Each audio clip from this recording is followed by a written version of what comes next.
വ്യാസം വസിഷ്ഠനപ്താരം ശക്തേ പൗത്രമകൽമഷം പരാശരാത്മജം വന്ദേ ശുകതാതം തപോനിധിം. വ്യാസായ വിഷ്ണുരൂപായ വ്യാസരൂപായ വിഷ്ണവേ നമോ വൈ ബ്രഹ്മനിധയേ വാസിഷ്ഠായ നമോ നമഃ. ഗുരവേ സർവലോകാനാം ഭിഷജേ ഭവരോഗിണാം നിധയേ സർവവിദ്യാനാം ദക്ഷിണാമൂർത്തയേ നമഃ. ഓം നമഃ പ്രണവാർത്ഥായ ശുദ്ധജ്ഞാനൈകരൂപിണേ നിർമ്മലായ പ്രശാന്തായ ദക്ഷിണാമൂർത്തയേ നമഃ.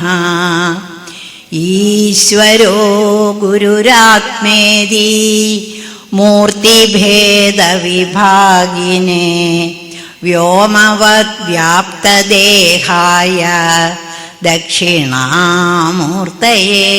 നമഃ.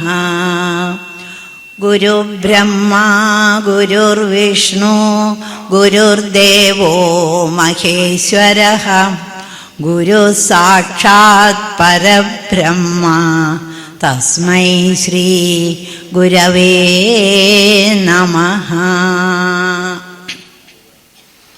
ഭഗവാൻ വേദവ്യാസൻ മുതൽ ആദി ശങ്കരാചാര്യർ വരെയുള്ള എല്ലാ ഗുരുക്കന്മാരെയും തുടർന്ന് മറ്റുള്ള ഗുരുക്കന്മാരെയും വിശേഷ്യ തീർത്ഥ പരമ്പരയിലെ സ്വാമി പുരുഷോത്തമ തീർത്ഥ, മാതാജി ശാന്താദേവി, സ്വാമി ഭൂമാനന്ദ തീർത്ഥജി എന്നിവരുടെയും പാതാരവിന്ദങ്ങളിൽ ആദ്യം നമസ്കരിക്കട്ടെ. അടുത്തതായിട്ട് ഇവിടെ കൂടിയിരിക്കുന്നതായ ഇവിടെയുള്ളതായ ഇപ്പോൾ നടക്കാൻ പോകുന്നതായ ഇതിനെപ്പറ്റി കേൾക്കാനായിട്ട് തയ്യാറായി വന്നിരിക്കുന്നതായ എല്ലാവർക്കും വന്ദനം. ഇന്നത്തെ നമ്മുടെ വിഷയമുണ്ടല്ലോ, നാരദ മഹർഷി ഭക്തിശാസ്ത്രത്തിൻ്റെ പ്രവക്താവും പ്രയോക്താവും എന്നാണ് നമ്മൾ ബ്രോഷറിൽ കണ്ടത്. നമുക്ക് ചില കാര്യങ്ങൾ ആദ്യം തന്നെ അറിയേണ്ടത്, ആരാണ് ഈ നാരദ മഹർഷി, എന്താണ് ഭക്തിശാസ്ത്രം, ഭക്തിശാസ്ത്രത്തിൻ്റെ പ്രോക്താവ് എന്നുള്ള നിലയ്ക്കും പ്രവക്താവ് എന്നുള്ള നിലയ്ക്കും അദ്ദേഹം എന്ത് ചെയ്തു, ഈ മൂന്ന് കാര്യങ്ങളാണ് ഇവിടെ ചർച്ച ചെയ്യാനായിട്ട് ഞാൻ ഉദ്ദേശിച്ച് വന്നിരിക്കുന്നത്. ആദ്യം തന്നെ നാരദ മഹർഷി ആര്? ഇങ്ങനെ ഒരു ചോദ്യം ഉണ്ടാവേണ്ട ആവശ്യമുണ്ടോ എന്ന് വെച്ച് കഴിഞ്ഞാൽ ഉണ്ട്. കാരണം നാരദൻ എന്ന് പറഞ്ഞു കഴിഞ്ഞാൽ 14 ലോകങ്ങളെയും ഇങ്ങനെ ചുറ്റി സഞ്ചരിച്ചുകൊണ്ട് ഒരു ദിക്കിലും തങ്ങാതെ തനിക്കൊരു വീണയുണ്ട്, മഹതി എന്ന ഒരു വീണ, ഭഗവാൻ കൊടുത്ത വീണ. ആ വീണയും കൊണ്ട് നാരായണ നാരായണ ജയ ജയ ഗോവിന്ദ ഹരേ, നാരായണ നാരായണ ജയ ജയ ഗോപാല ഹരേ, നാരായണ നാരായണ ജയ ജയ ഗോവിന്ദ ഹരേ, നാരായണ നാരായണ ജയ ജയ ഗോപാല ഹരേ, ഗോവിന്ദ ഹരേ, ഗോപാല ഹരേ. ഇങ്ങനെയാ വീണയും മീട്ടി വളരെ ഇതുപോലെയൊന്നുമല്ല, ഇതിനേക്കാളും വളരെ ആനന്ദമായിട്ട് പാടിക്കൊണ്ട് ഇങ്ങനെ നടക്കുക. ഇടയിൽ എന്തെങ്കിലും കണ്ടു കഴിഞ്ഞാൽ കുസൃതി ഒപ്പിക്കുക, അല്ലെങ്കിൽ നാരദൻ എന്ന് പറഞ്ഞു കഴിഞ്ഞാൽ ഇവിടെയുള്ളത് അവിടെ പറയുക, അവിടെയുള്ളത് ഇവിടെ പറയുക, ഇങ്ങനെയുള്ളതായ ഒരു ആളായിട്ടാണ് ഞാൻ തന്നെ ഇതിനു മുൻപൊക്കെ വിചാരിച്ചിരുന്നത് ഇങ്ങനെ ഭഗവാന്റെ നാമം ചൊല്ലിക്കൊണ്ട് പാടിക്കൊണ്ട് നടക്കും, കുസൃതി കൂട്ടും ഏഷണിക്കാരൻ എന്നുള്ള പേരുണ്ടെന്ന് നാരദൻ തന്നെ സമ്മതിച്ചിട്ടുണ്ട്. പക്ഷേ വാസ്തവത്തിൽ നാരദൻ ഏഷണിക്കാരനുമല്ല, ഇത് മാത്രം പറഞ്ഞുകൊണ്ട് നടക്കാൻ വേറെ തൊഴിലൊന്നും ഇല്ലാണ്ട് ഓരോരുത്തർ പാട്ടും പാടിക്കൊണ്ട് ഭിക്ഷാടനത്തിന് നടക്കില്ല, അതുപോലെ ഉള്ള ഒരാളല്ല. അപ്പം ആദ്യം തന്നെ ആരാണ് നാരദൻ എന്ന് നമുക്ക് നോക്കാം. അത് കഴിഞ്ഞാൽ ഭക്തിശാസ്ത്രം എന്നാൽ എന്ത്, ശാസ്ത്രം എന്നാൽ എന്ത്, ഭക്തിശാസ്ത്രം എന്നാൽ എന്ത്, ഭക്തിശാസ്ത്രത്തിൻ്റെ പ്രവക്താവ് എന്നുള്ള നിലയ്ക്ക് നാരദൻ എന്താണ് ചെയ്തിരിക്കുന്നത്, എന്താണ് പറഞ്ഞിരിക്കുന്നത്, അതിനെ അതിൻ്റെ പ്രയോക്താവ് എന്നുള്ള നിലയ്ക്ക് നാരദൻ എന്താണ് ചെയ്തത്, ഇത്രയും കാര്യങ്ങൾ നമുക്ക് ചർച്ച ചെയ്യാനുണ്ട് 1.25 മണിക്കൂർ സമയത്തിൽ. അപ്പം ആദ്യം തന്നെ ആരാണ് നാരദൻ എന്ന് പറയാം. സൃഷ്ടിയുടെ ആരംഭത്തിൽ എന്ന് പറഞ്ഞു കഴിഞ്ഞാൽ ഒന്നുമില്ല ഇവിടെ. ആ സൃഷ്ടിക്കാൻ തയ്യാറെടുത്തിരിക്കുന്നതായ ഒരു ശക്തി ഒഴികെ വേറെ ഒന്നുമില്ലാത്ത, അതൊന്ന് ആലോചിച്ച് നോക്കണം കേട്ടോ. സൃഷ്ടിയുടെ ആരംഭത്തിൽ ആ ശക്തിയാണല്ലോ ഇപ്പോൾ നമുക്ക് കുറേ നാളായി, ഇപ്പം തന്നെ എത്രയോ 16 വർഷങ്ങളായി, ഇപ്പം തന്നെ 5ാമത്തെ ദിവസമാണ് ഇന്ന് സൃഷ്ടികർത്താവിനെ പറ്റിയും ബ്രഹ്മത്തെ പറ്റിയും മായയെ പറ്റി ഇങ്ങനെ കേട്ട് മതിയായി ഇരിക്കണം. ഞാനും കേൾക്കാറുണ്ട് കേട്ടോ, എനിക്ക് തന്നെ മതിയായിട്ടുണ്ട്. അപ്പോൾ അധികം അതിനെപ്പറ്റി പറയാനല്ല, ഈ സൃഷ്ടിയുടെ ആരംഭത്തിൽ സൃഷ്ടികർത്താവ് എന്ന് നമ്മൾ ഭഗവാനെന്നോ ബ്രഹ്മമെന്നോ എന്തോ ഒരു ശക്തിയെന്നോ അപാരശക്തി, അതിനെന്ത് വേണമെങ്കിലും ചിന്തിക്കാം, എന്ത് വേണമെങ്കിലും ചെയ്യാം. ആ ശക്തി അതിനിങ്ങനെ തോന്നിയത്രേ, ശക്തിക്ക് തോന്നിയത്രേ ഞാനിങ്ങനെ ഇരുന്നാൽ പോരാ, എനിക്ക് എന്തെങ്കിലുമൊക്കെ സൃഷ്ടിക്കണമെന്ന് തോന്നിയത്രേ. അങ്ങനെ സൃഷ്ടിച്ചപ്പോൾ ആദ്യം സൃഷ്ടിച്ചത് പഞ്ചഭൂതങ്ങളെ, ആകാശം, ഭൂമി, വായു, ഇതിനൊന്നും പറയണ്ട, കാണാപ്പാട് അറിയാം നമുക്കൊക്കെ ഇത് കേട്ട് ഈ പഞ്ചഭൂതങ്ങളെ സൃഷ്ടിച്ചു. പഞ്ചഭൂതങ്ങളെ സൃഷ്ടിച്ചു കഴിഞ്ഞപ്പോൾ മൂപ്പർക്ക് തോന്നി ഈ ഭൂമിയിൽ നിറയെ, ആകാശത്തിൽ നിറയെ സൂര്യൻ, ചന്ദ്രൻ, നക്ഷത്രങ്ങൾ, ഗ്രഹങ്ങൾ, അതിനെയൊക്കെ സൃഷ്ടിച്ചു. ഭൂമിയിൽ നിറയെ എന്തെങ്കിലുമൊക്കെ സൃഷ്ടിക്കണം, കുട്ടികൾക്ക് കളിക്കാൻ കളിപ്പാട്ടം എന്നോണം സൃഷ്ടിക്കണം എന്നുള്ളതായ ആഗ്രഹം ഉണ്ടായി അത്രേ. അങ്ങനെ ആഗ്രഹം ഉണ്ടായപ്പോൾ ഏകകോശ ജന്തുക്കൾ മുതൽ പൂച്ചി, പുഴു, പ്രാണി, പിന്നെ പക്ഷികൾ, പറവകൾ, അങ്ങനെ ചെടികൾ, പൂക്കൾ, അങ്ങനെ കുറേ മരങ്ങൾ, അത് കഴിഞ്ഞ പിന്നെ 4 കാലി മൃഗങ്ങൾ, അത് കഴിഞ്ഞപ്പോൾ പിന്നെ മനുഷ്യന്മാർ. ഇങ്ങനെയാണ് പക്ഷെ ഇത് സൃഷ്ടിയുടെ ആരംഭത്തിൻ്റെ കാര്യം, ഇത് വേണമെന്നാണ് അദ്ദേഹത്തിൻ്റെ മനസ്സിൽ, ആ സൃഷ്ടികർത്താവിൻ്റെ മനസ്സിലുണ്ടായിരുന്നത്. ഇത് സൃഷ്ടിച്ച് അങ്ങോട്ട് ആവണില്ല, അവനവനെ കൊണ്ട് ആവണില്ല എന്നറിഞ്ഞപ്പോൾ എന്താ ചെയ്തതെന്നറിയാമോ? 3 അങ്ങോട്ട് പിരിഞ്ഞു. ബ്രഹ്മാവ് എന്നും പറഞ്ഞ് ഒരു ശക്തി, ആ ശക്തി എല്ലാത്തിനെയും സൃഷ്ടിച്ചാൽ പോരാല്ലോ, സൃഷ്ടിച്ചാൽ പിന്നെ ഉടനെ തന്നെ പരിപാലിക്കണമല്ലോ, പരിപാലിക്കാൻ മഹാവിഷ്ണു. അത് കഴിഞ്ഞ് പരിപാലനം കഴിഞ്ഞ് കുറേ കഴിയുമ്പോൾ സൃഷ്ടിച്ച് ഇനി സൃഷ്ടിക്കാൻ സ്ഥലമില്ലാണ്ടായി കഴിഞ്ഞാൽ ഈ ആദ്യം സൃഷ്ടിച്ചതിനെയൊക്കെ ഉപസംഹരിക്കുക, അതിന് പരമശിവൻ. ഇങ്ങനെ 3 പിരിഞ്ഞു അത്രേ. അപ്പം ഇതിങ്ങനെ തുടങ്ങിയപ്പോൾ എന്നാൽ എത്രയെല്ലാം സൃഷ്ടിച്ചിട്ടും സൃഷ്ടികർത്താവിന് മതിയായില്ല. അപ്പോൾ ബ്രഹ്മാവിനെ അങ്ങോട്ട് പറഞ്ഞേൽപ്പിച്ചു, ഇനി നിങ്ങളങ്ങോട്ട് ഞാനിപ്പോൾ സൃഷ്ടിച്ച് കാണിച്ചു തന്നില്ലേ, ആദ്യം പഞ്ചഭൂതങ്ങളെ സൃഷ്ടിച്ചു, എന്നിട്ട് ഓരോന്നിനായിട്ട് അങ്ങോട്ട് പഞ്ചഭൂതങ്ങളെ സൃഷ്ടിച്ചിട്ട് പിന്നെ ഓരോന്നോരോന്ന് ഇതുപോലെ തന്നെ അങ്ങോട്ട് സൃഷ്ടിച്ചാൽ മതി ബാക്കിയുള്ളതിനെ എന്ന് പറഞ്ഞ് ബ്രഹ്മാവിനെ സൃഷ്ടികർത്തവ്യം ഏൽപ്പിച്ചു അത്രേ. ബ്രഹ്മാവ് സൃഷ്ടിച്ചു തുടങ്ങി 2-3 ദിവസമോ എന്തോ, അതിന് സമയമൊക്കെ ഏതാണ്ടൊക്കെ പറയുന്നുണ്ട് ഇവിടെ, ഈ നമ്മുടെ ദിവസമല്ല അവരുടെ ദിവസം എന്നൊക്കെ, എന്തോ കുറേയൊക്കെ സൃഷ്ടിച്ചു കഴിഞ്ഞപ്പോഴേക്കും ഇങ്ങനെയൊന്നും പോരാ ബ്രഹ്മാവെ, വളരെ വേഗം സൃഷ്ടിക്കണം, നിറച്ച് സൃഷ്ടിക്കണം എന്ന് പറഞ്ഞു അത്ര. അപ്പം ബ്രഹ്മാവ് ഒരു സൂത്രം കണ്ടു, എന്താണെന്നറിയാവോ? ഒരു 10,000 മാനസപുത്രന്മാരെ അങ്ങോട്ട് സൃഷ്ടിച്ചു. 10,000 പേരെ ഒറ്റയടിക്ക് സൃഷ്ടിച്ചിട്ട് നിങ്ങൾ സൃഷ്ടികർത്തവ്യം നടത്തണം എന്ന് പറഞ്ഞു. അവർ വളരെ അനുസരണയുള്ള മക്കളാണ്. എങ്ങനെയാണ് ആ ഓച്ച സൃഷ്ടിക്കേണ്ടത്? ഇങ്ങനെ തന്നെ പഞ്ചഭൂതങ്ങളെ സൃഷ്ടിച്ച ഓരോന്നിനെ സൃഷ്ടിക്കണില്ല. പക്ഷെ ഒരു കാര്യം ശ്രദ്ധിക്കണം, എന്തിനെ സൃഷ്ടിക്കുമ്പോഴും അതിൻ്റെ ഉള്ളിൽ ഈ ശക്തി ഉണ്ടല്ലോ, പരമമായ ശക്തി ഭഗവാൻ, ആ ശക്തിയുടെ ഒരു ചെറിയ അംശം അതിൻ്റെ ഉള്ളിൽ വെക്കണം. അത് ഞങ്ങളേറ്റു, നിങ്ങൾ സൃഷ്ടിച്ച് തന്നാൽ മതി. ഇവർ 10,000 പേര്. ഇനി അപ്പോഴും ശരിക്കും മനസ്സിലായില്ല എന്താ വേണ്ടതെന്ന്. നിങ്ങൾ പോയിട്ട് വെള്ളത്തിൻ്റെ അടിയിലും മുങ്ങിക്കിടന്നിട്ട് തപസ് ചെയ്യൂ. ഏത് കാര്യവും നമുക്ക് ക്ലിയർ ആവണമെങ്കിൽ, എന്ത് ചെയ്യണമെന്ന് നിശ്ചയമില്ലാതെ വരുമ്പോൾ മിണ്ടാതെ തപസ് ഇങ്ങനെ ഒന്നും തന്നെ ചിന്തിക്കാതെ ഇങ്ങനെ തപസ് ചെയ്തിരിക്കുക, ഭഗവാനെ മനസ്സിൽ വിചാരിച്ച്. അപ്പം നിങ്ങളുടെ മനസ്സിൽ തെളിയും എന്താ വേണ്ടതെന്ന്. ഈ 10,000 പേരും പോയിട്ട് വെള്ളത്തിനടിയിൽ പോയിട്ട് തപസ് ചെയ്യാൻ തുടങ്ങി. അതിലൊരുത്തനുണ്ടല്ലോ, ആ 10,000 9,999 പേരും വെള്ളത്തിൻ്റെ അടിയിൽ പോയി എങ്ങനെയാണോ സൃഷ്ടികർത്തവ്യം നടത്താനായിട്ട് ആവശ്യപ്പെട്ടേക്കണേ അതുപോലെ ഞങ്ങൾക്ക് ക്ലിയറായിട്ട് അറിയാതാവണേ എന്ന് പറഞ്ഞ് പ്രാർത്ഥിച്ചുകൊണ്ടിരിക്കുമ്പോൾ ഒരാൾ മാത്രം അതിൽ നിന്ന് പൊന്തി വന്നു. ആ കക്ഷിക്ക് തോന്നി ഈ സൃഷ്ടികർത്തവ്യം നടത്തുന്നത് ശരിയല്ല. സൃഷ്ടിച്ചാൽ അടുത്ത് പരിപാലിക്കണം, പരിപാലിച്ചു കഴിഞ്ഞാൽ അടുത്തത് ഉപസംഹരിക്കണം, ഉപസംഹരിച്ചു കഴിഞ്ഞാൽ ആദ്യം സൃഷ്ടിക്കണം. അപ്പം നമുക്കിത് ഇങ്ങനെ ചക്രം പോലെ ഇങ്ങനെ പോകുന്നല്ലാതെ ഇതിൻ്റെ അവസാനം ഉണ്ടാവാൻ പോണില്ല എന്ന് ഒരാൾക്ക് തോന്നി. ബാക്കിയുള്ളവർക്ക് ആർക്കും തോന്നിയില്ല. അവരച്ഛൻ പറഞ്ഞ അതേപടി അനുസരിച്ച് തപസ് ചെയ്യുകയും ചെയ്തു. ഈ ഒരാൾക്ക് ഇതിങ്ങനെ തോന്നിക്കഴിഞ്ഞപ്പോൾ എന്ത് ചെയ്തു? നല്ലോണം ഒന്നുകൂടി ആലോചിച്ചിട്ട് ഇവരെ കൊണ്ട് സൃഷ്ടിപ്പിക്കണ്ട, അതാ നല്ലത് എന്നും പറഞ്ഞ് പോയി ആ 9999 പേരോടും ചെന്ന് പറഞ്ഞു, സൃഷ്ടികർത്തവ്യം നടത്തല്ലേ, നടത്തിയാൽ പുലിവാല് പിടിക്കും. നമ്മൾ എവിടുന്നാ വന്നത്? ഭഗവാനിൽ നിന്ന്. ആ ഭഗവാനിലേക്ക് മടങ്ങി പോവുകയാണ് നമ്മൾ ചെയ്യേണ്ടത്.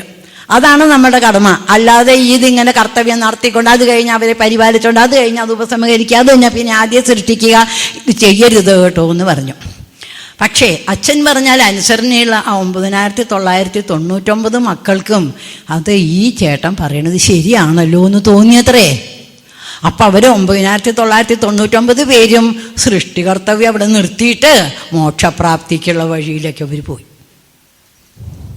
അപ്പോൾ ഈ ഒരാളുണ്ടല്ലോ, ആ ഒരാളാണ് നമ്മുടെ നാരദൻ. അപ്പം എന്താ ചെയ്തതെന്നറിയാമോ? ഓടിപ്പോയി ബ്രഹ്മാവിൻ്റെ അവിടെ പോയിട്ട്, അതെ അച്ഛാ, ആരും സൃഷ്ടിക്കണില്ല കേട്ടോ, എല്ലാം തപസ് ചെയ്യാൻ പോയേക്കുക മോക്ഷപ്രാപ്തിക്ക് വേണ്ടിയിട്ട്. കൊളുത്തിയും കൊടുത്തു എന്തിനാണെന്നറിയാമോ?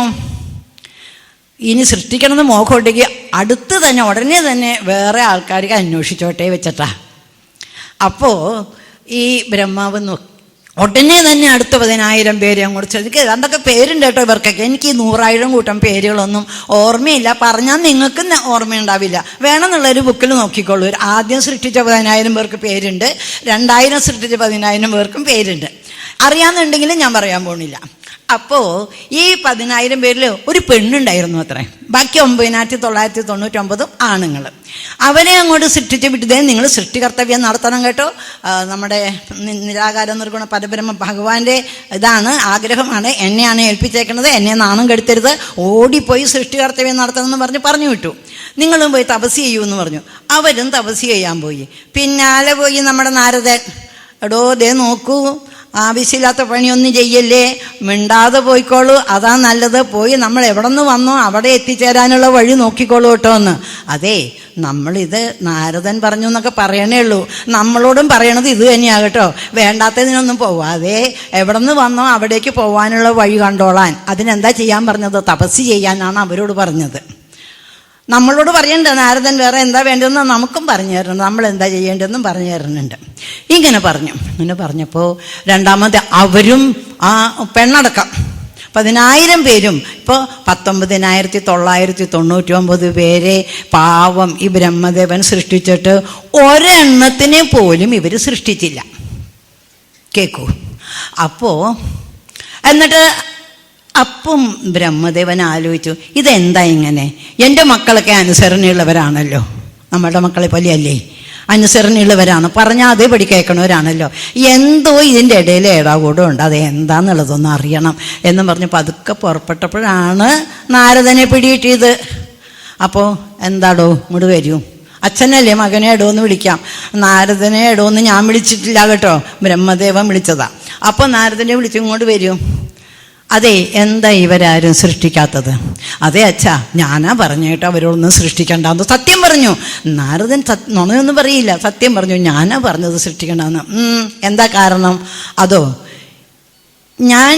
ഞാനും പോയി സൃഷ്ടികർത്തവ്യം നടത്താനായിട്ട്. ഞാൻ തപസ് ചെയ്യാൻ പോയപ്പോൾ എൻ്റെ മനസ്സിൽ ഉദിച്ചത് എന്താ വെച്ച് കഴിഞ്ഞാൽ, തപസ് ഇത് സൃഷ്ടികർമ്മം നടത്തിയാൽ, കർത്തവ്യം നടത്തിയാൽ അവരെ പരിപാലിക്കേണ്ടി വരും, ഉപസംഹരിക്കേണ്ടി വരും. ഉപസംഹാരം നടത്തിയാൽ ആദ്യ സൃഷ്ടികർത്തവ്യം നമ്മളില്ലേ, അച്ഛൻ അമ്മ കുട്ടിയുണ്ടായി വലുതായി, അതിനെ കല്യാണം കഴിച്ചു, പേരക്കുട്ടിയുണ്ടായി, അത് വലുതായി, അപ്പോഴേക്കും മുത്തച്ഛനും മുത്തശ്ശിയും മരിച്ചു. ആദ്യം ഇങ്ങനെ നടന്നുകൊണ്ടേ ഇരിക്കണില്ലേ? ഇത് എവിടെ അവസാനം? ഒരു ദിക്കിൽ അവസാനിക്കില്ല. നമ്മൾ അവസാനിക്കേണ്ടത് എവിടെയാ? വന്ന ദിക്കിൽ. ഭഗവാന്റെ അടുത്തേക്ക് പോകണം. അപ്പോൾ എനിക്ക് തോന്നി, എനിക്ക് ജന്മനാ തന്നെ മറ്റുള്ളവരെക്കാൾ കൂടുതൽ ഭക്തിയും ജ്ഞാനവും വൈരാഗ്യവും ഉള്ളത് കൊണ്ടാണ് എനിക്കങ്ങനെ തോന്നിയത്. എനിക്ക് തോന്നിയതിനെ എൻ്റെ സഹോദരങ്ങൾക്ക് ഞാൻ പറഞ്ഞു കൊടുത്തു, അത്രയേ ഉള്ളൂ. എൻ്റെ പേരിൽ തെറ്റുണ്ടെങ്കിൽ ക്ഷമിക്കണേ. നാരദനോട് ക്ഷമിക്കോ ഇല്ലയോ? ആരായാലും ക്ഷമിക്കും. അതായത് ഭക്തിയും ജ്ഞാനവും വൈരാഗ്യവും മൂത്തിട്ട് എനിക്ക് തോന്നി ഈ സൃഷ്ടികർത്തവ്യം നടത്തണതല്ല ശരിയെന്ന്. അതുകൊണ്ട് എൻ്റെ സഹോദരങ്ങളോട് ഞാൻ പറഞ്ഞു. അവരത് കേൾക്കുകയും ചെയ്തു. അവർക്ക് ബുദ്ധിയുണ്ടല്ലോ. ഒരാൾ പറഞ്ഞാൽ കേട്ടോളണമെന്നുണ്ടോ? നമ്മുടെ ബുദ്ധി ആലോചിച്ചിട്ട് അത് ശരിയാണെങ്കിലും മാത്രം ചെയ്താൽ പോരെ. അപ്പോൾ ബ്രഹ്മാവ് ചോദിച്ചു, അതെ, ഞാൻ ഒരു കാര്യം സമ്മതിച്ചു, നിനക്ക് ഭക്തിയുണ്ട്.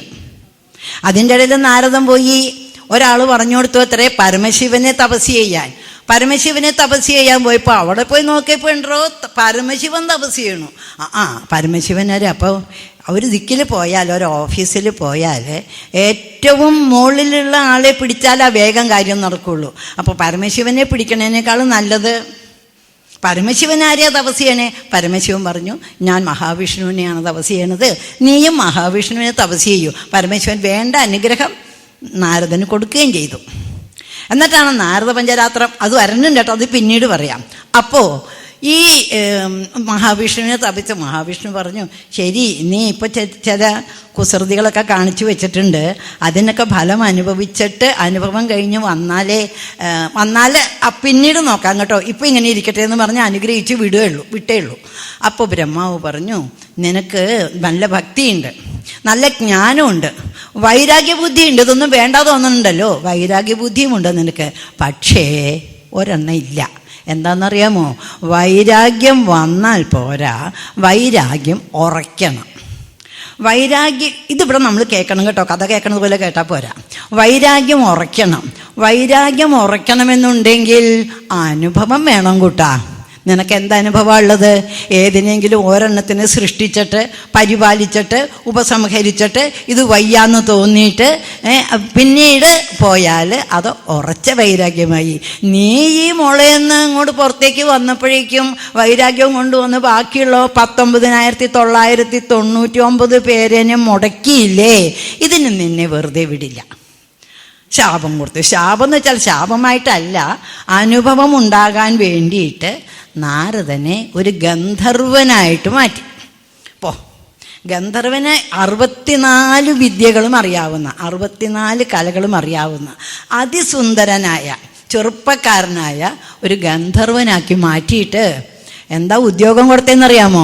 ദേവസദസ്സിൽ ഉർവശി, മേനക, രംഭ, തിലോത്തമ, പിന്നെ കുറേ അവർക്ക് കൂട്ടുകാരായിട്ട് കുറേ പെൺകുട്ടികൾ എല്ലാവരും കൂടി ഡാൻസ് കളിക്കും. അവർ ഡാൻസ് കളിക്കുമ്പോൾ വീണ വായിക്കുക, മൃദംഗം വായിക്കുക, അസലായിട്ട് പാടും, എല്ലാ കലകളും അറിയാം, നല്ല സുന്ദരനും. പോയി ആ ഉദ്യോഗത്തിന് വിട്ടു. നാരദൻ എന്താ ചെയ്തേ? നാരദൻ, അവിടെയാണ് നാരദൻ്റെ മഹത്വം.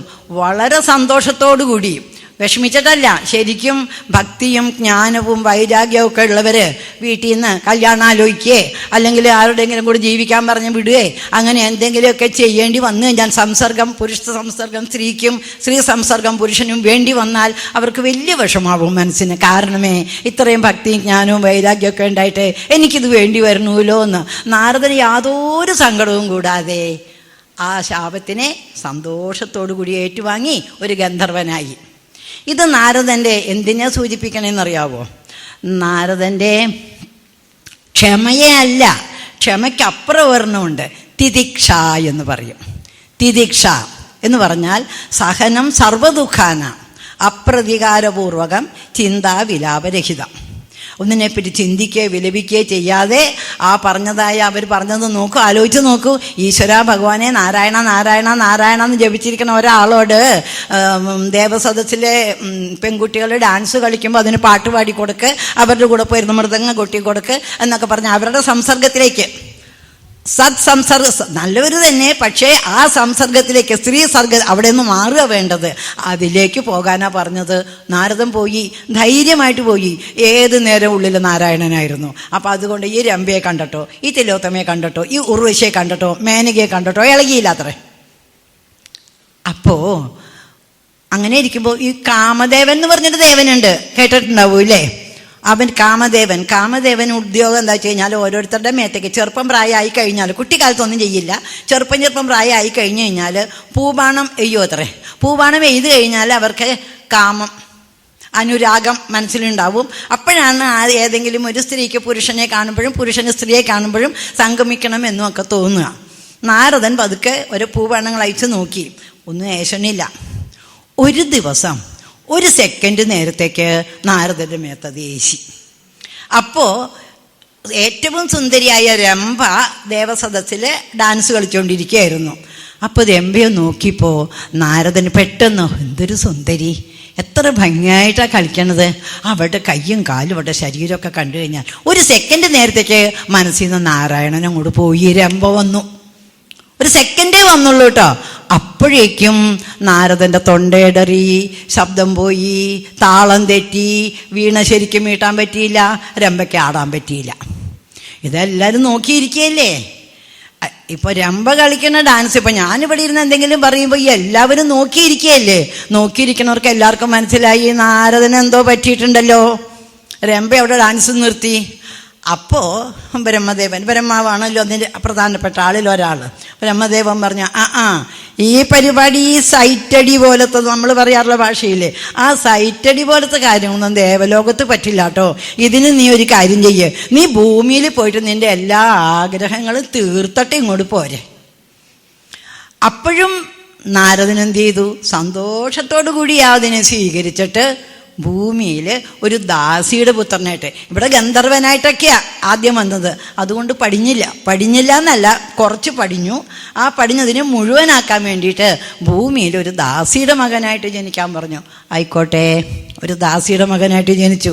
ദാസിയുടെ മകനാണെങ്കിൽ ഈ ദാസി എവിടുത്തെ ദാസിയാണെന്നറിയാവോ? കുറേ മുനിമാർക്കൊക്കെ സേവനം ചെയ്തുകൊണ്ട് മുനിയുടെ അവിടെ ആ മുറ്റമൊക്കെ അടിച്ച് വൃത്തിയാക്കി അവരുടെ പാത്രങ്ങളൊക്കെ കഴുകി വെച്ച് കൊടുക്കേണ്ട ഒരു ദാസിയുടെ മകനായിട്ടാണ്. കൊച്ചുകുട്ടിയായിരിക്കുമ്പോൾ തന്നെ മുനിമാർക്ക് വലിയ സന്തോഷമായിരുന്നു. ഒരു ചെറിയ കുട്ടി, കുഞ്ഞുങ്ങളും ഭഗവാനും ഒരുപോലെയാണെന്ന് പറയാറില്ലേ. അപ്പോൾ അങ്ങനെ ആ കുഞ്ഞിനെ വളരെയധികം സ്നേഹത്തോടു കൂടി അവർ വളർത്തി. അവർ ചൊല്ലണ ഓങ്കാരവും അവർ ചൊല്ലണ വേദമന്ത്രങ്ങളൊക്കെ കേട്ട് പഠിച്ച് അവരുടെ സഹവാസത്തിൽ മുജ്ജന്മ സുഹൃതം കൊണ്ടും നാരദൻ പെട്ടെന്ന് പരമജ്ഞാനിയായി. അപ്പോൾ ഇവരുടെ കൂടെ പോകാൻ തീരുമാനിച്ചു നാരദൻ. മുതിർന്നു തുടങ്ങിയപ്പോൾ അമ്മ കരയണു, എൻ്റെ മോനെ എന്നെ വിട്ടു പോവല്ലേ, ആകെ ഒരെണ്ണം ഉള്ളത്, തന്തയും കൂടിയില്ല, ഒരു മകനുള്ളത്, നീ എന്നെ വിട്ടു പോയാൽ എനിക്കാരാ ഉള്ളത്, നീ എന്നെ വിട്ടു പോകരുത് എന്ന് പറഞ്ഞ് അമ്മ ഒരു സൈഡിൽ കൂടി നീ ഇതൊക്കെ വിട്ടു പോകണമെന്ന് മനസ്സിൽ കയറുന്നു. ഇതിൻ്റെ രണ്ടിലും ഇടയിൽ കിടന്നു നാരദൻ വിഷമിച്ചു അത്രേ. അങ്ങനെ വിഷമിച്ച് കഴിഞ്ഞപ്പോൾ എന്താ ഉണ്ടായത്? പെട്ടെന്നൊരു ദിവസം നാരദൻ്റെ ഭാഗ്യം എന്ന് പറയട്ടെ, നാരദൻ്റെ അമ്മയെ പാമ്പ് കടിച്ചു മരിച്ചുപോയി. നാരദൻ്റെ ഭാഗ്യം എന്ന് പറയാൻ കാരണം ഈ ഒരു തടസ്സം മാറിക്കിട്ടിയില്ലേ. അമ്മ മരിച്ചത് നന്നായി എന്നല്ല, ഈ തടസ്സം മാറിക്കിട്ടിയില്ലേ. നാരദൻ വളരെ സമാധാനത്തോടുകൂടി സന്തോഷത്തോടു കൂടി ഈ മുനിമാരുടെ കൂടെ പോവുകയും പിന്നെ പല ദിക്കിലും പോയിട്ട് നല്ല നല്ല സംസർഗം ഉണ്ടാവുകയും അങ്ങനെ നാരദൻ നല്ല കൂട്ടത്തിലായി. എത്ര നന്നായാലും മനുഷ്യന്മാർക്കായാലും ദേവന്മാർക്കായാലും ആർക്കായാലും അഹങ്കാരം എന്ന് പറയുന്ന ഒരെണ്ണം ഉണ്ടാവും. അനുസരണക്കേട് സ്വതേ തന്നെ കുറച്ച് നാരദനുണ്ടായിരുന്നു. അച്ഛൻ പറഞ്ഞത് അനുസരിക്കാണ്ടല്ലേ പോയത്. അപ്പോൾ ഒരു അനുസരണക്കേട് കുറച്ച് സ്വതേ തന്നെയുണ്ട്. ഈ അനുസരണക്കേടിന് ഒരു ശിക്ഷ കൊടുക്കണം. പിന്നെ ഒരഹങ്കാരം നാരദന് വന്നു തുടങ്ങി, ഞാൻ വലിയ ഭക്തനാണെന്ന്. ആ അഹങ്കാരത്തിനെ ഒന്ന് മാറ്റണം. ഇതൊക്കെ മാറ്റിയിട്ടാണ് നമ്മുടെ മുമ്പിലുള്ള നാരദൻ നിൽക്കണേ കേട്ടോ. നമ്മുടെ മുമ്പിലുള്ള നാരദന് യാതൊരു അഹങ്കാരവും ഇല്ല, പറഞ്ഞാൽ കേൾക്കായില്ല, ജ്ഞാനക്കുറവില്ല, ഭക്തിക്കുറവില്ല, വൈരാഗ്യക്കുറവില്ല. ഭഗവാൻ ശ്രീകൃഷ്ണൻ ഭഗവത്ഗീതയിൽ പറഞ്ഞിരിക്കുന്നത് മുനിമാരിൽ വെച്ച് നാരദനാണ് ഞാൻ എന്നാണ് പറഞ്ഞേക്കുന്നത്, ഭഗവാനാണ് നാരകൻ എന്നാണ് പറഞ്ഞിരിക്കുന്നത്. അത്രയ്ക്ക് ഏറ്റവും പ്രധാനപ്പെട്ട ഏറ്റവും എല്ലാം തികഞ്ഞ ഒരു മുനിയാണ് നാരദൻ. അപ്പോൾ ഈ നാരദന് എന്താണ് ഈ അനുസരണക്കേട് കുറേശ്ശേ അതുണ്ട് കേട്ടോ. ചില കുട്ടികൾക്ക് ഉണ്ടാവുമല്ലോ ജന്മനാ തന്നെ, എന്ത് പറഞ്ഞാലും ഞാൻ ചെയ്യില്ല, അത് പറഞ്ഞിട്ടേ പിന്നെ ചെയ്യുള്ളൂ. അപ്പോൾ ഒരു ദിവസം നാരദനും ശ്രീകൃഷ്ണനും കൂടി ഇങ്ങനെ ആകാശത്തിൽ കൂടി വിമാനത്തിൽ യാത്ര ചെയ്ത് കുറേ കഴിഞ്ഞപ്പോൾ നാരദന് വല്ലാത്ത ദാഹം. അപ്പോൾ ചോട്ടിൽ ഒരു സരസ് ഇങ്ങനെ വെള്ളം കണ്ടു. അപ്പോൾ കൃഷ്ണ, നമുക്കൊരു കാര്യം ചെയ്യാം, ഇത് ചോട്ടിലേക്ക് ഒന്ന് ഇറക്കിയിട്ട് കുറച്ച് വെള്ളം കുടിച്ചിട്ട് നമുക്ക് പോകാമെന്ന് പറഞ്ഞു. അപ്പോൾ ശ്രീകൃഷ്ണൻ ഇറക്കിയിട്ട് പറഞ്ഞു, യാത്ര ചെയ്യണതിൻ്റെ ഇടയിലേ ഇങ്ങനെ ആഹാരം കഴിക്കുക, വെള്ളം കുടിക്കുക ഒന്നും പാടില്ല. ആദ്യം തന്നെ സരസിലിറങ്ങി മുങ്ങണം. മുങ്ങി കുളിച്ചിട്ട് വെള്ളം കുടിക്കാൻ പറഞ്ഞു. നാരദനുണ്ടോ ക്ഷമ? വേഗം കൂടെ ഇറങ്ങി ഒരു കവിള് 2 കവിള് വെള്ളം കോരിയാ കുടിച്ചു. എന്നിട്ട് ഇനി വേണമെങ്കിൽ കുളിക്കാം. അപ്പം ശ്രീകൃഷ്ണൻ അനുസരണക്കേട് കണ്ട ആ നിമിഷത്തിൽ എന്തു ചെയ്തു? ശ്രീകൃഷ്ണൻ നാരദനെ അവിടെ വിട്ടിട്ട് വിമാനവും കാണാനില്ല, ശ്രീകൃഷ്ണനെയും കാണാനില്ല. ശ്രീകൃഷ്ണനെ എല്ലാവരും പറയാറുണ്ടല്ലോ കള്ളകൃഷ്ണൻ കള്ളകൃഷ്ണൻ എന്ന്. കള്ളത്തരായിട്ട് പോയി, ഒറ്റയടിക്ക് പോയി, എങ്ങോടെ പോയെന്നേ അറിയില്ല. നാരദൻ നോക്കണു, കൃഷ്ണനെ കാണാനില്ല, വിമാനവും കാണാനില്ല. തൻ്റെ മേത്തേക്ക് നോക്കി തന്നെ താനൊരു പെണ്ണായേക്കുക. കേൾക്കണോ കഥ? അപ്പോൾ അങ്ങനെ 4 ചുറ്റും നോക്കി, പെണ്ണൊറ്റയ്ക്കായപ്പോൾ കരച്ചിൽ വന്നു. കരഞ്ഞപ്പോഴേക്ക് അവിടെ ഒരു മുനി അവിടെയും പ്രത്യക്ഷപ്പെട്ടു. മുനി വന്നു. എന്താ മോളെ കരയണേ? അപ്പോൾ എനിക്കാരുമില്ല, ഞാൻ എന്താ ചെയ്യുക? വരൂ. മുനി കൂട്ടിക്കൊണ്ടുപോയി. മുനിയുടെ അവിടെയുള്ളതായ എല്ലാ ജോലികളും അവൾ ചെയ്യും. കുറച്ച് ദിവസം കഴിഞ്ഞപ്പോൾ അവളുടെ പ്രകൃതവും എല്ലാം കണ്ടു കഴിഞ്ഞപ്പോൾ മുനിക്ക് അവളെ വളരെ ഇഷ്ടപ്പെട്ടു. അവളെ മുനി പത്നിയാക്കി സ്വീകരിച്ചു, ഭാര്യയാക്കി വിവാഹം കഴിച്ചു. അവളെ പത്നിയായി കഴിഞ്ഞപ്പോൾ പിന്നെ കുഞ്ഞുങ്ങളൊക്കെ ഉണ്ടാവുമല്ലോ. കുഞ്ഞുങ്ങളുണ്ടായി. ഓരോ കൊല്ലം 1 വെച്ചെന്നോ അതോ 2 കൊല്ലം കൂടുമ്പോൾ 1 വെച്ചെന്നോ മറ്റോ ബുക്കിൽ കണ്ടുവിട്ട് എനിക്കതൊന്നും ഓർമ്മയില്ല. ഏതായാലും 60 മക്കളുണ്ടായി. 60 മക്കളുണ്ടായി. ഈ 60 മക്കളും ഭർത്താവും വളരെ നല്ല കൂട്ടരായിരുന്നുകൊണ്ട് ഈ സ്ത്രീക്ക് യാതൊരു വിഷമവുമില്ല. വളരെ സന്തോഷമായിട്ട് ജീവിക്കുമ്പോണ്ടോ ഒരു ദിവസം വെളിച്ചായപ്പോൾ അവിടെ ഭർത്താവും മരിച്ചു കിടക്കണു, 60 മക്കളും മരിച്ചു കിടക്കണു. കേൾക്കണോ? ഒരു സന്തോഷം കഴിഞ്ഞ് 1 സെക്കൻഡ് ആയിട്ടില്ല. ഇതാ ഉണ്ടായത്. വല്ലാതെ സങ്കടപ്പെട്ടു. എന്താ ചെയ്യണേ? ഇവറ്റകളെയൊക്കെ സംസ്കാരം നടത്തണമെങ്കിൽ 61 ചെത ഉണ്ടാക്കണം. 61 പേരുടെ സംസ്കാരം നടത്തണം. ഇവൾക്കാണെങ്കിൽ ആരുമില്ല അവിടെ. അങ്ങനെ കരഞ്ഞുകൊണ്ടിരിക്കുമ്പോൾ അവൾക്ക് വല്ലാത്ത ദാഹം, വല്ലാത്ത വിശപ്പ്. അതൊക്കെ ഉണ്ടാവുമല്ലോ. ആര് മരിച്ചാലും നമുക്ക് വിശക്കില്ലേ? ദാഹം ഉണ്ടാവില്ലേ? നമ്മുടെ വീട്ടിൽ തന്നെ ഒരു മരണം നടന്നു കഴിഞ്ഞാൽ ശവം എടുത്തിട്ട് ഏതാണ്ടോ കർമ്മം ചെയ്യണത് വരെയും ഭക്ഷണം കഴിക്കാൻ പാടില്ല എന്ന് പറഞ്ഞാൽ അയൽവക്കത്തെ വീട്ടിൽ ഭക്ഷണം ഉണ്ടാക്കിയിട്ട്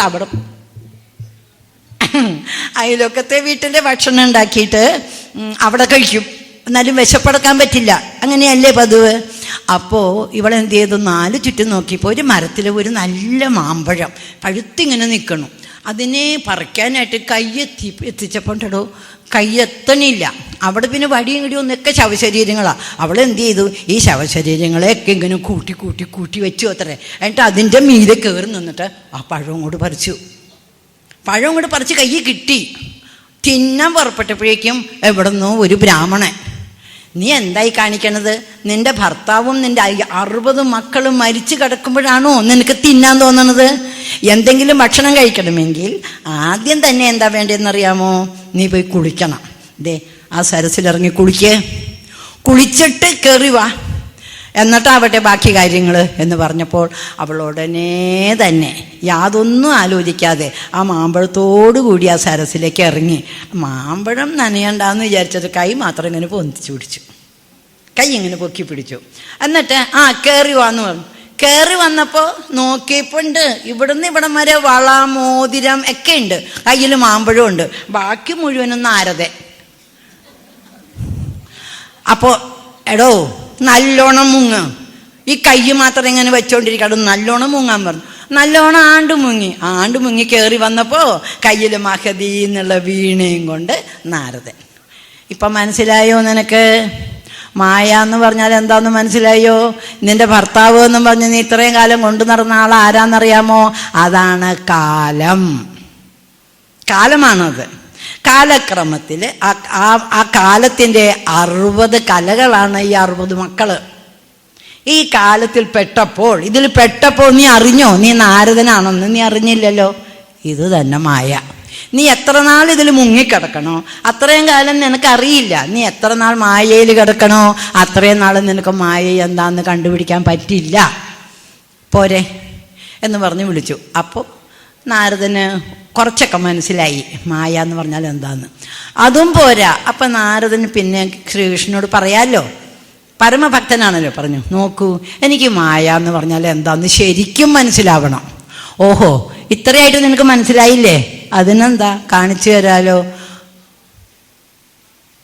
ഒരു ചേറും ചെളിയും ഒക്കെ ആയിട്ട് കുഴഞ്ഞു മറിഞ്ഞു കിടക്കണ ഒരു ഈ ചില എവിടെയാണ് ഞാൻ ഇങ്ങനത്തെ ഒരു സ്ഥലം കണ്ടത്, വൃന്ദാവനത്തിൽ പോയപ്പോൾ ഒരു ദിക്കിൽ കണ്ടു, ഇങ്ങനെ ചേറും ചെളിയൊക്കെ ആയിട്ട് ഇങ്ങനെ കുഴ നാറും അവിടെ, അങ്ങനത്തെ ഒരു ഇത് അവിടെ. അതിൻ്റെ അടുത്ത് കൊണ്ടുപോയിട്ട് നാരദന് ഒരു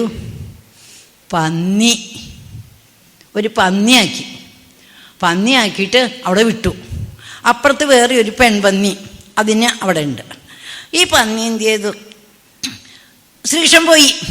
ഈ പന്നി ആ പെൺപന്നിയായിട്ട് കൂട്ടുകൂടി ചേർന്ന് രസിച്ച് പൊളച്ച് ചെളിവെള്ളത്തിൽ ആയിട്ട്, പിന്നെ പന്നികളൊക്കെ തിന്നണത് എന്താന്നൊക്കെ നിങ്ങൾക്ക് അറിയാലോ. അതൊക്കെ തിന്ന് നമ്മുടെ നാരദൻ, നമ്മുടെ ദേവർഷി, നമ്മുടെ സപ്തർഷിമാരിൽ ഒരാളായ നാരദൻ അങ്ങോട്ട് പൊളച്ചിട്ട് പന്നി അങ്ങോട്ട് പെറ്റു തുടങ്ങി. അത് പിന്നെ പന്നി പെറ്റാൽ പിന്നെ ചോദിക്കേണ്ടല്ലോ, അവിടെ മുഴുവൻ പന്നിക്കുട്ടികൾ. അങ്ങനെ ഇരിക്കുമ്പോൾ ഒരു ദിവസം, കുറച്ച് നാളിങ്ങനെ പോയി. അപ്പോൾ ഒരു ദിവസം സപ്തർഷികൾ അതിലേ കൂടി പോവുക.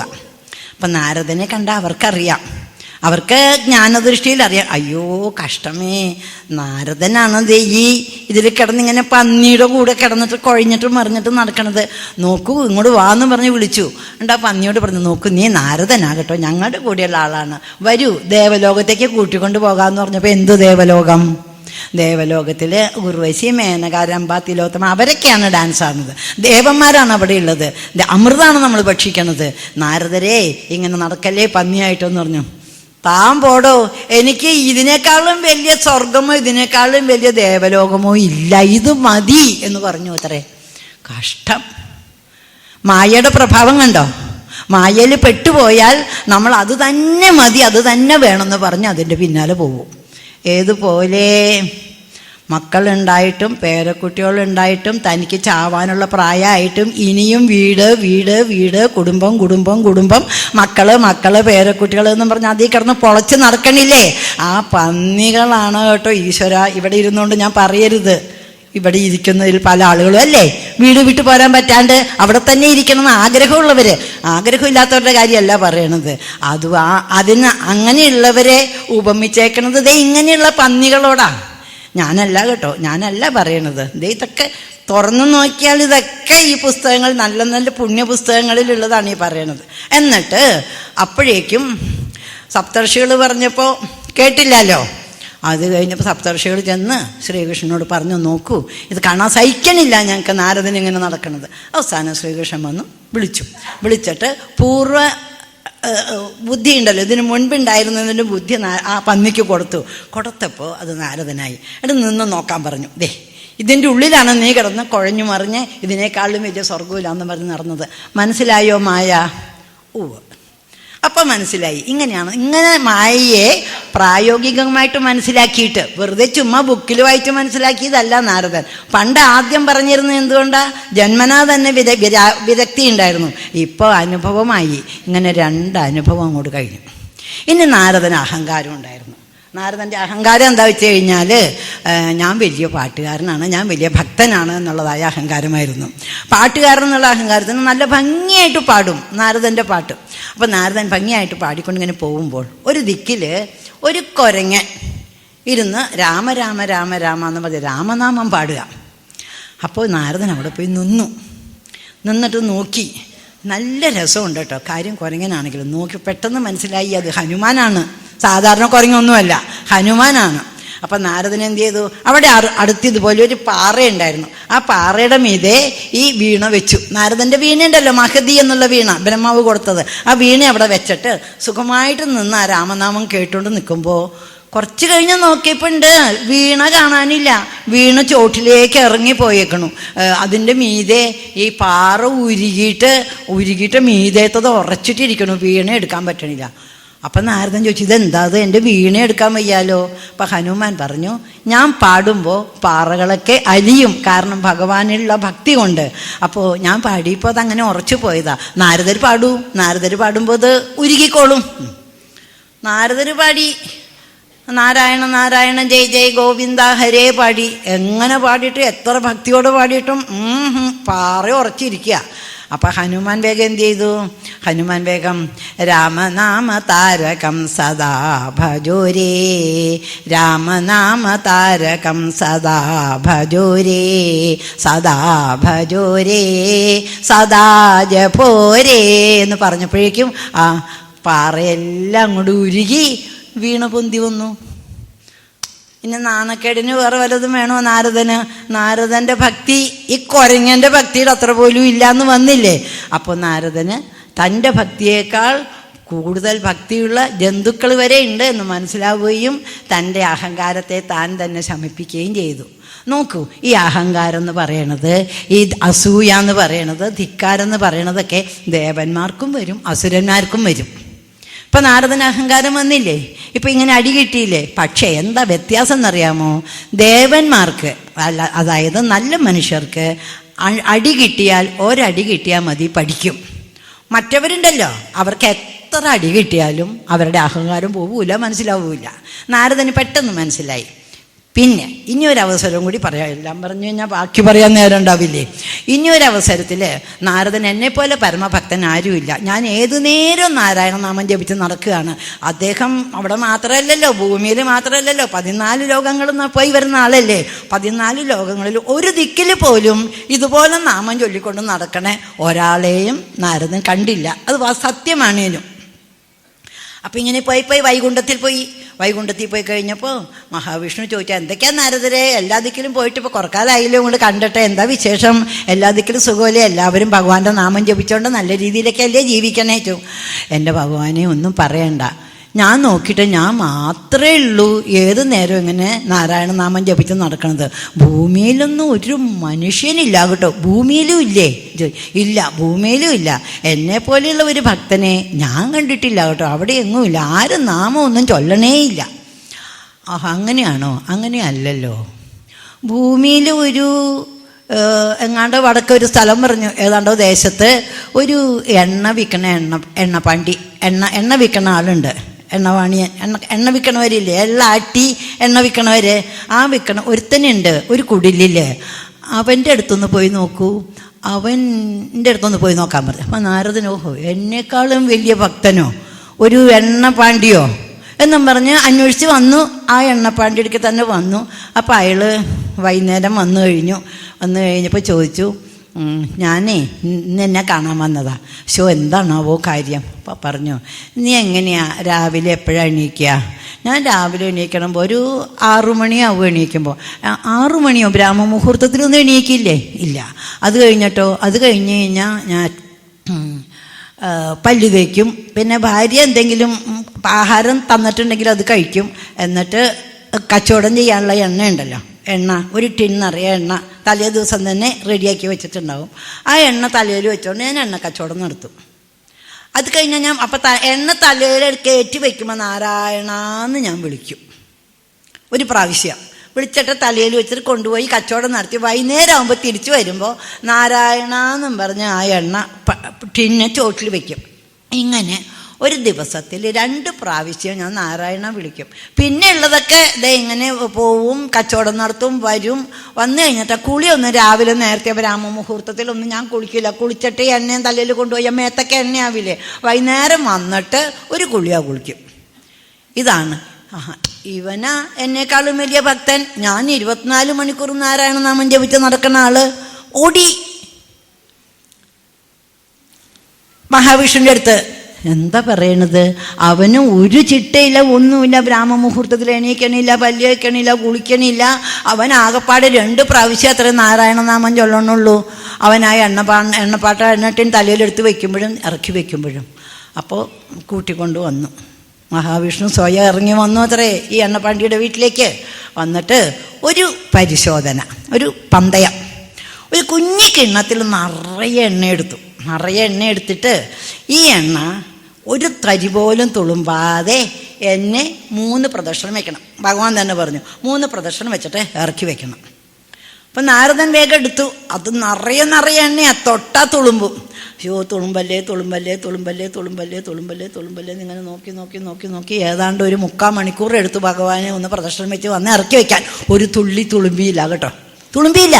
നാരദൻ പരമഭക്തനാണ്, അതുകൊണ്ട് തുളുമ്പിയില്ല. ഈ മനുഷ്യനോട് നീ ഒന്നെടുക്കടാ. അയാൾ എന്ത് ചെയ്തു? നാരായണ എന്നും പറഞ്ഞ് അതങ്ങോട്ട് എടുത്തു.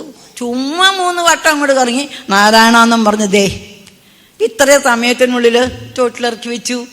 ഒരു തരി പോലും തുളുമ്പിയില്ല. എന്താ കാരണം? എല്ലാ ദിവസവും ഈ തലയിൽ എടുത്തു വെച്ചില്ലേ, എടുത്തു വെച്ചിട്ട് പിന്നെ അയാളത് കച്ചവടം നടത്തുമ്പോഴൊക്കെ തുളുമ്പിയാലേ അത് നാരായണൻ നോക്കിക്കോളും. എനിക്ക് തലയിൽ തൂക്കി വെക്കണത് വരെ മാത്രമേ എനിക്ക് ചുമതലയുള്ളൂ. വെച്ച് കഴിഞ്ഞാൽ നാരായണ എന്ന് പറഞ്ഞല്ലേ വെച്ചത്. പിന്നെ തുളുമ്പിയ ആർക്കാ നാണക്കേട്? നാരായണന്. അതുപോലെ ഈ കിണ്ണത്തിലെ ഈ എണ്ണയുണ്ടല്ലോ, നാരായണ എന്നും പറഞ്ഞ് ഞാൻ എടുത്തു കഴിഞ്ഞാൽ പിന്നെ അത് ഞാൻ എന്തെല്ലാം കസർത്ത് കാണിച്ചാലും അത് തുളുമ്പിയാൽ എനിക്കൊരു നാണക്കേടും ഇല്ല. നാണക്കേട് നാരായണനാ. നാരദൻ എന്താ വിചാരിച്ചത്? തുളുമ്പിയാ നാണക്കേടല്ലേ, നാണക്കേടല്ലേ, നാണക്കേടല്ലേ എന്ന് പറഞ്ഞിട്ടാ ചെയ്തത്. നാരദന് നാരദൻ്റെ നാണക്കേടാ. എണ്ണപ്പാണ്ടിക്കോ അത് ഭഗവാന്റെ നാണക്കേടാ. ഇങ്ങനെ വേണം കാര്യങ്ങൾ ചെയ്യാൻ. ഒരു തരി പോലും അഹങ്കാരമില്ലാതെ ഞാനല്ല ചെയ്യണത് എന്നുള്ള വിചാരത്തോടു കൂടി ചെയ്യ്.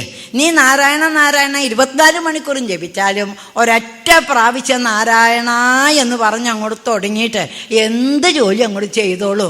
ആ ജോലി ആത്മാർത്ഥമായിട്ട് വിളിക്കണം. ചെയ്തു കഴിഞ്ഞാൽ ആ ജോലിയിൽ പരാജയമുണ്ടായാൽ നിന്റെ പരാജയമല്ല, അത് നാരായണൻ്റെ പരാജയമാണെന്ന് പറഞ്ഞു കൊടുത്തു. ഇത്രയുമായപ്പോഴേക്കും നാരദൻ്റെ അഹങ്കാരവും പോയി, നാരദൻ്റെ ആ അനുസരണക്കേടുണ്ടല്ലോ അതും പോയി. നല്ല പട്ടുപോലെയുള്ള ഒരു മുനിയായി തീർന്നു. ആ നാരദ മഹർഷിയാണ് നമ്മൾ കാണുന്ന നാരദ മഹർഷി. ഇനി ആ മഹർഷി അവിടെ കുറച്ച് നേരം നിൽക്കട്ടെ കേട്ടോ, നമുക്ക് വേറെ ഒരു സൈഡിലേക്ക് വരാം. ഈ നാരദ മഹർഷി അദ്ദേഹം അദ്ദേഹത്തിന് ഭക്തിയെക്കുറിച്ച് പറയാനുള്ളതെല്ലാം നാരദ മഹർഷി പറഞ്ഞിട്ടുണ്ട്. നാരദ ഭക്തി സൂത്രങ്ങൾ എന്നാണ് ഒരു പുസ്തകത്തിൻ്റെ പേര്. നാരദ ഭക്തി സൂത്രങ്ങൾ. സൂത്രം എന്ന് പറഞ്ഞാൽ നമ്മൾ പറഞ്ഞ സൂത്രമല്ല, ചെറിയ ചെറിയ വാക്യങ്ങൾ. അർത്ഥം വളരെ ഉണ്ടാവും, ചെറിയ വാക്കുകളായിരിക്കും, പക്ഷെ അതിന് അർത്ഥം കൂടുതലായിരിക്കും. അങ്ങനെയുള്ള 84 അതോ 86 സൂത്രവാക്യങ്ങൾ അടങ്ങിയതാണ് ഈ നാരദ ഭക്തി സൂത്രങ്ങൾ. അതിൽ നാരദൻ ഭക്തി എന്ന് പറഞ്ഞാൽ എന്താണെന്ന് പറഞ്ഞിട്ടുണ്ട്. കേൾക്കണോ? ഭക്തി എന്ന് പറഞ്ഞാൽ എന്താണെന്നാണ് നമ്മൾ വിചാരിക്കണേ. ഇപ്പം കുറച്ചു മുമ്പ് പറഞ്ഞില്ലേ നാരദൻ ഒരു പ്രാവശ്യമേ അവൻ നാരായണനെ വിളിക്കണുള്ളൂ എന്ന്. ഒരു പ്രാവശ്യം ഇവൻ നാരായണനെ വിളിക്കണമെന്നും 24 മണിക്കൂർ മറ്റവൻ നാരായണനെ വിളിക്കണമെന്ന് നോക്കിയാൽ ഏതാ അമേത്തരം? ഒരു പ്രാവശ്യം വിളിച്ചവൻ. എന്തുകൊണ്ട്? അയാൾക്ക് ആ ഭക്തി കൂടലേ. എങ്ങനെ ഭക്തി കൂടി? കുറേ നാരായണൻ ജപിച്ചത് കൊണ്ട് ഭക്തി കൂടിയോ? ഇല്ല. അപ്പം അതിൻ്റെ സൂത്രം എന്താണെന്ന് നാരദൻ പഠിച്ചു മനസ്സിലാക്കിയിട്ട് പൊതുവേ തന്നെ ഭക്തി എന്ന് പറയുന്നതിന് 2 തരം ഭക്തിയുണ്ട് കേട്ടോ. പരാഭക്തി, അപരാഭക്തി. ഇത്ര നേരം കേട്ടതുപോലെ കഥയല്ല കേട്ടോ, ഇനി കുറച്ച് നേരം പറയാൻ പോണത്. പരാഭക്തി, അപരാഭക്തി എന്ന് 2 തരം ഭക്തിയുണ്ട്. നമ്മൾ വിചാരിക്കുന്നതൊക്കെ രാവിലെ നേരത്തെ 3-3:30 ആകുമ്പോഴേക്കും ബ്രാഹ്മമുഹൂർത്തത്തിൽ എണീറ്റ് മുറ്റടിച്ച്, അയ്യോ സോറി ഇപ്പം മുറ്റടി ഇല്ലല്ലോ ഇപ്പോൾ ഒരു ദിക്കിലും മുറ്റടിയില്ല, കുറ്റിച്ചൂലും ഇല്ല. അപ്പം മുറിയൊക്കെ അടിച്ചു വാരി തുടച്ച് പല്ല് തേച്ച് കുളിച്ച് വന്ന് കുറിയൊക്കെ തൊട്ട് ഒന്നിലെ അവനവൻ്റെ വീട്ടിൽ തന്നെ വിളക്ക് കൊടുത്തി വെച്ച് ഭഗവാനെന്തി ധ്യാനിക്കുക, ആ സ്തോത്രം ഈ സ്തോത്രമൊക്കെ ചൊല്ലുക. അത് കഴിഞ്ഞ് കഴിഞ്ഞാൽ പിന്നെ നമ്മുടെ കാര്യങ്ങളൊക്കെ ചെയ്ത് കഴിഞ്ഞാൽ ഒന്ന് അമ്പലം ഉണ്ടെങ്കിൽ അമ്പലത്തിൽ പോയിട്ട് വരിക, അമ്പലത്തിൽ വിശേഷങ്ങളുണ്ടെങ്കിൽ അതിലെല്ലാം കൂടുക. മിക്കവാറും പറ്റണത്തോളം സമയം പ്രത്യേകിച്ച് സന്ധ്യ നേരത്ത് നാമം ചൊല്ലുക. ഇങ്ങനെയൊക്കെ പോണ ആളുകളെ ആണ് നമ്മൾ ഭക്തന്മാരെന്ന്. പിന്നെ വേണ്ടാത്ത ഏഷണിക്കും ഒന്നിനും പോവാതെ അങ്ങനെയൊക്കെ ഇരിക്കണവരെ നമ്മൾ പരമഭക്തന്മാരെന്നല്ലേ വിചാരിക്കണത്. നാരദർ പറയണതേ ഈ ഭക്തി ഉണ്ടല്ലോ, ഈ ഭക്തി ഏത്? Baa baa black sheep have you any wool? Yes sir 3 bags full എന്നൊക്കെ പറഞ്ഞ് 3 വയസ്സായ കുട്ടികളൊക്കെ കിൻഡർഗാർട്ടനിൽ പോണ കുട്ടികൾ ഇംഗ്ലീഷിലൊക്കെ പറയും. പണ്ടേ പറയും വാ ഗുരുവി വരു ഗുരുവി വാഴക്കൈമേലിരു ഗുരുവി എന്നൊക്കെ പറയണം. കുട്ടികൾ പാടില്ലേ? ആ സ്റ്റാൻഡേർഡേ ഉള്ളൂ നമ്മുടെ ഈ ഭക്തിക്ക്. ഏത്? ഇപ്പം പറഞ്ഞില്ലേ 3:30 മണിക്ക് എണീറ്റിട്ട് രാത്രി വരെയുള്ളത്, അത് LKG പഠിക്കണ സ്റ്റാൻഡേർഡേ ആയിട്ടുള്ളൂ. ആ സ്റ്റാൻഡേർഡിൽ ഇരുന്നാൽ മതിയോ നമുക്ക്? പ്രത്യേകിച്ച് ഈ സത്രത്തിൽ 16ാമത്തെ സത്രമാണ്. ഇപ്പോഴെങ്കിലും നമ്മൾ മനസ്സിലാക്കണം അത് LKG ലെവലാണ്. 1ാം ക്ലാസ് 2ാം ക്ലാസ് 3ാം ക്ലാസ് 4ാം ക്ലാസ് എന്ന് പറഞ്ഞ് പോയി അങ്ങേറ്റം PhD പിന്നെ ഏതാണ്ടൊക്കെ ഉണ്ടല്ലോ ഇപ്പോൾ.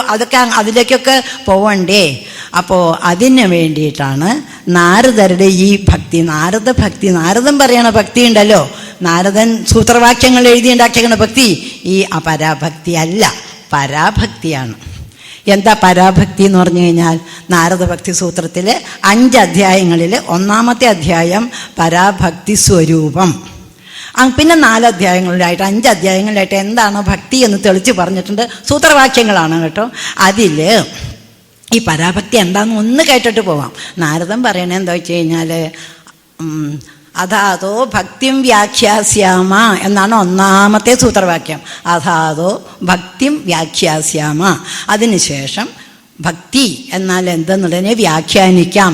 ഇതിനു ശേഷം സാധാരണയായിട്ട് സൂത്രവാക്യങ്ങൾ പറയുമ്പോഴല്ലേ ഇങ്ങനെയൊക്കെ പറയുവര്. എതിനു ശേഷം എന്നറിയാമോ? ഭക്തി പറഞ്ഞത് എതിനു ശേഷം എന്നറിയാമോ? വേണ്ടാതനങ്ങൾ, കുസൃതി, കുണ്ണായ്മ, പാരവയ്ക്കൽ, ഇതൊക്കെ കഴിഞ്ഞിട്ടേ ഭക്തി വരുള്ളൂ.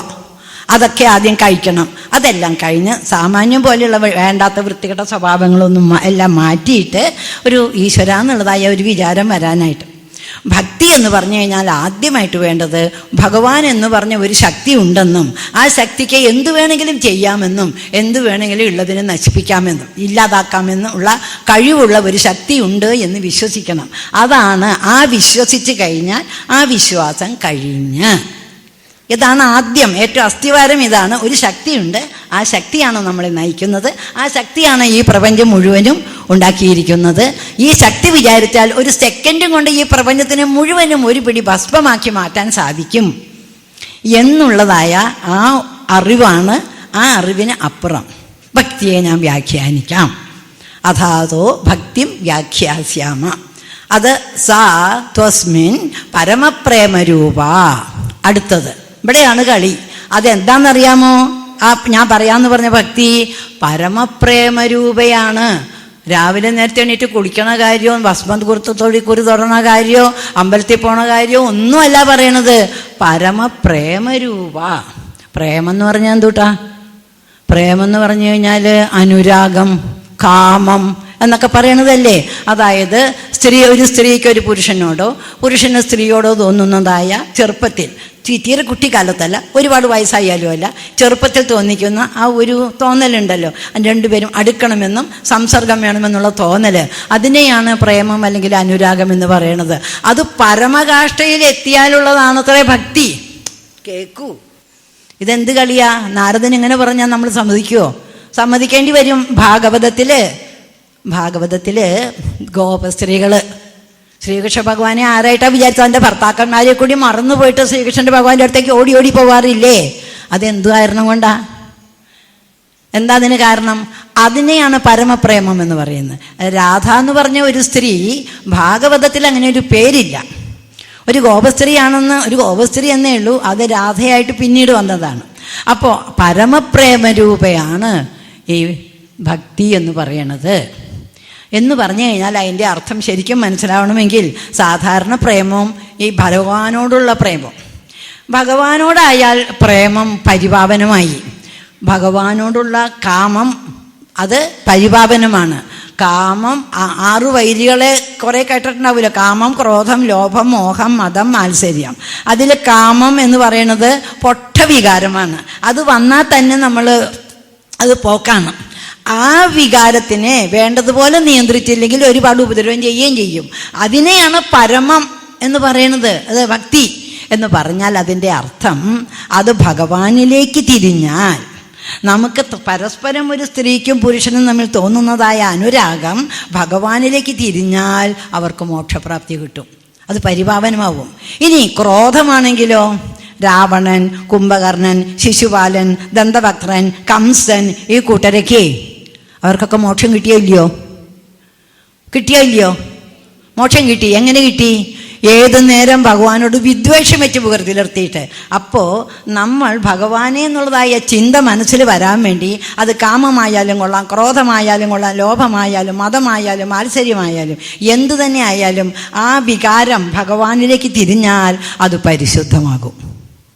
അപ്പോൾ ഏറ്റവും എളുപ്പം മനുഷ്യന്മാർക്ക് പറഞ്ഞാൽ മനസ്സിലാക്കാവുന്നതിൽ വെച്ച് ഏറ്റവും എളുപ്പമുള്ളതായ ഏറ്റവും പറ്റിയ ഉദാഹരണം കാമവികാരമാണ്. അതുമാത്രമല്ല, രണ്ടുപേരും തമ്മിൽ ഇപ്പോൾ ഇവിടെ ഇരുന്നുകൊണ്ട് പറയണതിൽ ഞാനത് പറയണ വിധത്തിൽ എന്തെങ്കിലും ഉണ്ടെങ്കിലും നിങ്ങൾ ക്ഷമിക്കണം. പറയണ കാര്യം പറയേണ്ടത് തന്നെയാണ്.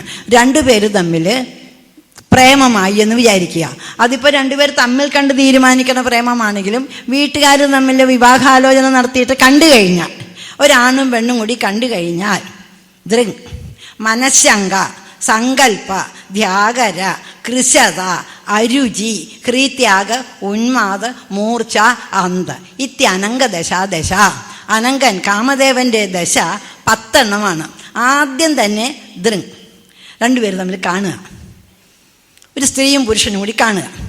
കണ്ടു കഴിഞ്ഞപ്പോൾ ഒരു പ്രാവശ്യം കണ്ടിട്ടേ സാധാരണ കണ്ടാൽ എങ്ങനെ കണ്ടുപോയി എന്നുള്ളേ ഉള്ളൂ. അതങ്ങനെ അല്ലാണ്ട് ഒരു പ്രത്യേക നോട്ടം, മനസ്സിൽ ശങ്കയായി, ഇതെന്താ ഇയാൾ ഇങ്ങനെ നോക്കണത്, എന്തോ ഒരു പന്തി കുറവ് പോലെ അയാൾക്ക് ഇങ്ങോട്ടും തോന്നി. അത് കഴിഞ്ഞപ്പോൾ പിന്നെ എവിടെയൊക്കെ വെച്ച് കാണും, അവിടെയൊക്കെ വെച്ചൊരു നോട്ടത്തിനൊരു പ്രത്യേകത, മനസ്സിലൊരു ശങ്ക, ദൃങ് മനഃശങ്ക. ആ മനഃശങ്ക തീർന്ന്, ഇയാൾ ഏത് നേരം എൻ്റെ പിന്നാലെ തന്നെയാട്ടോ നടക്കണത്, ഇവളെ ഏത് നേരം എന്നെ നോക്കി തന്നെയാണ് നടക്കണമെന്ന് രണ്ടുപേർക്കും തോന്നി തുടങ്ങിയാൽ പിന്നെ സങ്കല്പിച്ചു തുടങ്ങി. ഇവൾക്ക് എന്നോട് ഇഷ്ടമാണ്, എനിക്ക് അവളോടും ഇഷ്ടമാണ്. പിന്നെ സങ്കല്പം തുടങ്ങി. അങ്ങനെ ഇങ്ങനെ ഞങ്ങൾ രണ്ടുപേരും തമ്മിൽ അങ്ങനെ പോകും ഇങ്ങനെ പോകും എന്നുള്ളതായ സങ്കല്പം. പിന്നെ ധ്യാനിക്കുക. ആരെ ധ്യാനിക്കുക? ഭഗവാനെ അല്ലാട്ടോ. ധ്യാനിക്കുന്ന സ്ത്രീ ഈ പുരുഷനെയും പുരുഷൻ ഈ സ്ത്രീയെയും ധ്യാനിച്ചിരിക്കും. എങ്ങനെ? ശകുന്തള ദുഷ്യൻ തന്നെ നോക്കിയിരുന്നില്ലേ? ഏതാണ്ട് മോതിരം കൊടുത്തിട്ട് ഗാന്ധർവ വിധി പ്രകാരം കല്യാണം കഴിച്ചൊരു പോക്കാ പോയി. അത് കഴിഞ്ഞപ്പോൾ ഇവൾക്ക് പിന്നെ ചോറ് വേണ്ട, ഒന്നും വേണ്ട, കൃശത, അരുചി, ശകുന്തളയ്ക്ക് ഉണ്ടായില്ലേ? ഇതേപോലെ തന്നെ ഇവിടെ നിറയെ ഈ ചെറുപ്പം പ്രായത്തിലുള്ള പെൺകുട്ടികൾക്കും പുരുഷന്മാർക്കും ഉണ്ടാകാവുന്ന വികാരമാണിത്. അവർക്ക് സങ്കല്പം കഴിഞ്ഞാൽ ധ്യാനം, അവരെ തന്നെ ധ്യാനിച്ചു കഴിഞ്ഞാൽ കൃശത, മെലിഞ്ഞു വരും. ഇതെന്താടെ ഇങ്ങനെ മെലിഞ്ഞു പോയേ നീ? സംഗതി വേറെയാ. അത് കഴിഞ്ഞാലോ അരുചി, വേണ്ട, ചോറ് വേണ്ട, കൂട്ടാൻ വേണ്ട, ചായ വേണ്ട, കാപ്പി വേണ്ട, എനിക്ക് ഒന്നും വേണ്ട. എന്താ വേണ്ടയ്യാ? വേണ്ടാത്തതിന് കാരണം വേറെ ഒന്ന് വേണേ, അത് കിട്ടിയാലേ ഇത് വേണ്ടൂ എന്നുള്ളതായ അതാ വികാരമാണ് ഞാൻ പറയണത് കേട്ടോ, വേറെ ഒന്നുമല്ല. അങ്ങനെയുള്ള വികാരം. ഹൃത്യാഗം, നാണം എന്നുള്ളത് ഉണ്ടാവില്ല, നാണം പോവും. നാണം കെട്ട് ഇവളെ എപ്പോഴാണാവോ ഇവർ രണ്ടുപേരും തമ്മിൽ സംഗമിക്കണം എന്നുള്ളതായ ആഗ്രഹം മൂത്ത് നാണം നശിച്ചു പോകും, ലജ്ജ ഇല്ലാണ്ടാവും. വളരെയധികം ലജ്ജയോടുകൂടി ജീവിച്ച ആളുകളായിരിക്കാം. ഇതങ്ങോട്ട് മൂത്ത് കഴിഞ്ഞാൽ പിന്നെ നാണമൊക്കെ പോവും. അങ്ങനെ നാണം പോയി കഴിഞ്ഞാൽ അടുത്തത് എന്നിട്ടും സംഗമം നടന്നില്ലെങ്കിൽ ഉന്മാദം, ഭ്രാന്ത് പിടിക്കും. കാമഭ്രാന്ത് എന്ന് പറയും. കേട്ടിട്ടുണ്ടല്ലോ, നമുക്കറിയാലോ ഇതൊക്കെ. ഉന്മാദം കഴിഞ്ഞിട്ട് എന്നിട്ടും പിന്നെയും തമ്മിൽ സംഗമം ഉണ്ടായില്ലെങ്കിൽ മൂർച്ച, ബോധം കെട്ട് വീഴും. അയ്യോ, പെണ്ണ് ബോധം കെട്ട് വീണു, ചെക്കൻ ബോധം കെട്ട് വീണു. ആശുപത്രി കൊണ്ടുപോയി നോക്കി, പരിശോധിച്ച് നോക്കി, ശരീരത്തിനൊന്നുമില്ല, പ്രഷറും ഷുഗറും ഒക്കെ ശരി തന്നെയാണ്. എവിടെയാ കേട് ഇതാണ്. മൂർച്ചയും കഴിഞ്ഞിട്ട് എന്നിട്ടും ഇത് സംഗമം ഉണ്ടായില്ലെങ്കിൽ പിന്നെന്താ? തൂങ്ങി ചാവുക തന്നെ, ഒരു രക്ഷയില്ല, നടക്കില്ല എന്ന് കണ്ടാൽ മരിക്കുക, അല്ലെങ്കിൽ സംഗമിക്കുക. ഇങ്ങനെ 10 ദശയിൽ ദൃങ് കഴിഞ്ഞാൽ മനഃശങ്കം മുതൽ അങ്ങോട്ടേക്ക് മനസ്സിന് വിഷമ അല്ലേ? ഈ സംഗമം ഉണ്ടാവുന്നത് വരേക്കും അയ്യോ അയാൾ എന്നെ ഇങ്ങനെയൊക്കെ വർത്താനമൊക്കെ പറയുന്നുണ്ട്, എന്നെ സ്വീകരിക്കുമോ ആവോ, കല്യാണം കഴിക്കുമോ ആവോ, എങ്ങനെയൊക്കെയാണാവോ ഉണ്ടാവാൻ പോവാന്ന് പെൺകുട്ടിക്കും. ഇവളെ കൊണ്ടുവന്നിട്ട് ഇനി ഇവളെ നമ്മൾ കുടുംബത്തിൽ കയറ്റിയിട്ട് വല്ല എങ്ങനത്തെ സാധനമാണാവോ എന്ന് അയാൾക്കും. അങ്ങനെയൊക്കെ എപ്പോഴും ഇവർക്ക് ടെൻഷനായിരിക്കും. ഏത്? സാധാരണ പ്രേമം. അതേ സമയത്ത് പരമപ്രേമ രൂപയാണെന്ന് വിചാരിക്കൂ, ഈശ്വരനോടാണ് ഈ പ്രേമം എന്ന് വിചാരിക്കൂ.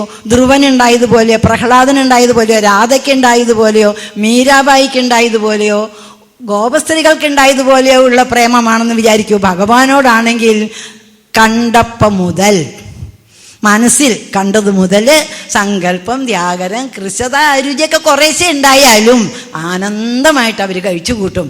അതിൻ്റെ ഇടയ്ക്കൊന്ന് ഭഗവാൻ പ്രത്യക്ഷപ്പെട്ടിട്ട് ഇനി ഈ ജന്മം ഞാൻ നിന്നെ കാണില്ല കേട്ടോ, ഇനി അടുത്ത ജന്മം അനന്തൻ കാട്ടിൽ വെച്ച് കാണാമെന്ന് പറഞ്ഞപ്പോൾ അയ്യോ എൻ്റെ ദൈവമേ, ഇനി അനന്തൻ കാട്ടിൽ വെച്ച് കാണുന്നത് വരെ എന്നെ കൊണ്ട് താങ്ങാൻ പറ്റില്ലേ, എനിക്ക് ഉറക്കം വരില്ലേ എന്നൊന്നുമല്ല പറഞ്ഞത്. സന്തോഷമായിട്ട് അനന്തൻ കാട്ടിൽ വെച്ച് കാണാം.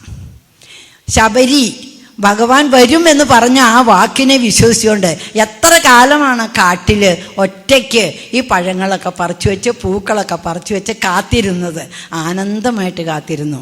വ്യത്യാസം മനസ്സിലായോ? പരമപ്രേമരൂപ ഭക്തിയും അല്ലാത്തതും തമ്മിലുള്ള വ്യത്യാസം മനസ്സിലായോ?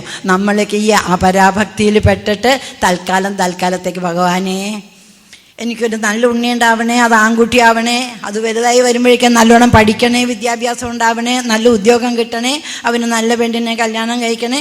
അതെല്ലാം കഴിഞ്ഞു അവനും കല്യാണം കഴിച്ചാൽ അവനും ഉണ്ണിയായി കഴിഞ്ഞാൽ അയ്യോ ഇനി എൻ്റെ വയസ്സാം കാലത്ത് ദൈവമേ എന്നെ മലത്തിലും മൂത്രത്തിലും ഇട്ട് വലിക്കാതെ എൻ്റെ പ്രായമുള്ള ആൾക്കാരൊക്കെ അതായിരിക്കും അല്ലേ ആലോചിക്കുക.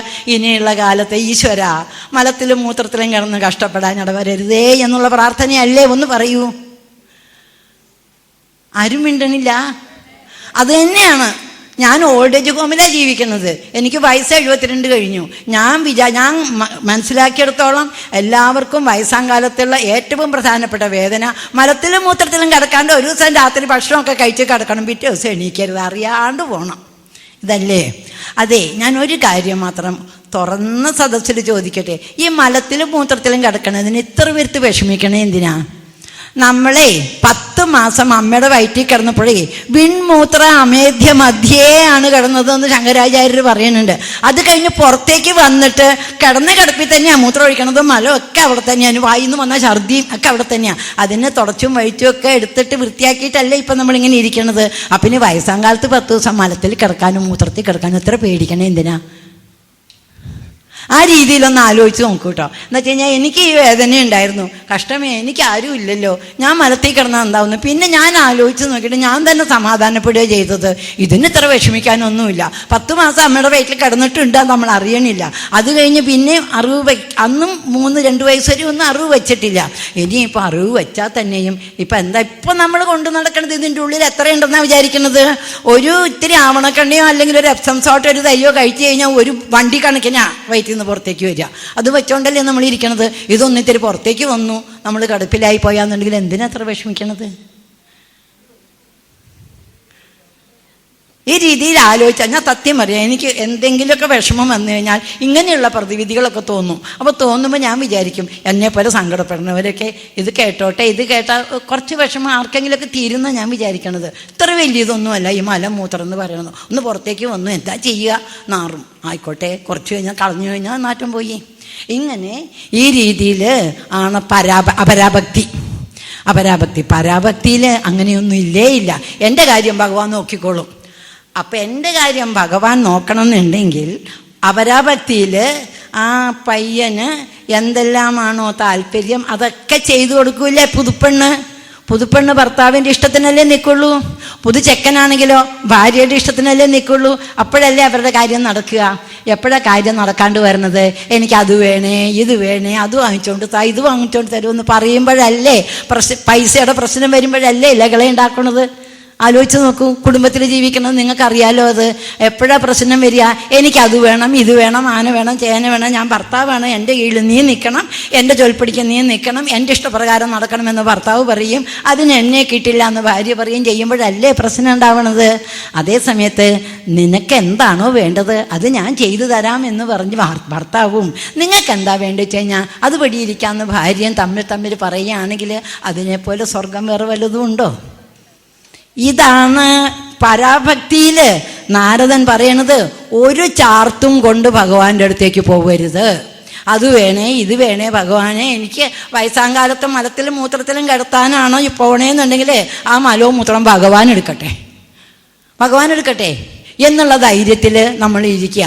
ഭഗവാനോട് യാതൊന്നും ചോദിച്ചില്ലെങ്കിൽ നമുക്ക് എന്തെല്ലാം വേണോ അതെല്ലാം ഭഗവാൻ നമുക്ക് തരും.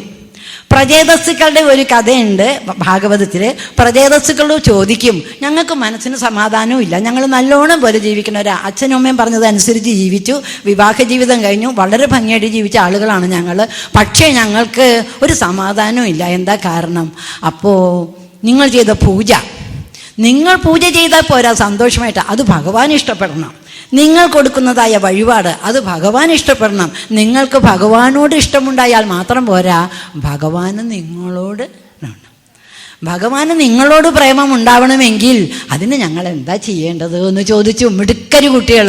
ആ ചോദ്യം നമ്മളെല്ലാവരും വഴിപാട് കഴിക്കുന്നുണ്ട്. ഒരാൾ എവിടെയോ കൊണ്ടുപോയി മുട്ടി നാളികേരം മുട്ടിയപ്പോൾ കല്യാണം വന്നു. വേറൊരാൾ പോയിട്ട് 2 ദിക്കിലും മുട്ടിയിട്ടും കല്യാണം വന്നില്ല. അതെന്താ? അവർക്ക് മാത്രം ഭഗവാൻ എന്താ അവർക്ക് ചെയ്തു കൊടുത്തത്? ഞാൻ അതേപോലെ വഴിപാട് ചെയ്തിട്ട് എനിക്കെന്താ കിട്ടാത്തത്? ഞാൻ 24 മണിക്കൂറും ജപിച്ചിട്ട് എനിക്കെന്താ ഭഗവാൻ പ്രത്യക്ഷമാവാത്തത്? 2 പ്രാവശ്യം മാത്രം എന്താ നാമം ജപിക്കുന്നവരെ പരമഭക്തന്മാരാക്കി ഉയർത്തണം എന്തുകൊണ്ടാ എന്നുള്ള ചോദ്യങ്ങളൊക്കെ ഉണ്ടല്ലോ. അങ്ങനെ ആയതുകൊണ്ടല്ലേ ഇതുകൊണ്ടൊന്നും പ്രയോജനമില്ല എന്ന് തോന്നുന്നത്. അത് സംഗതി എവിടെയാണെന്നറിയാമോ?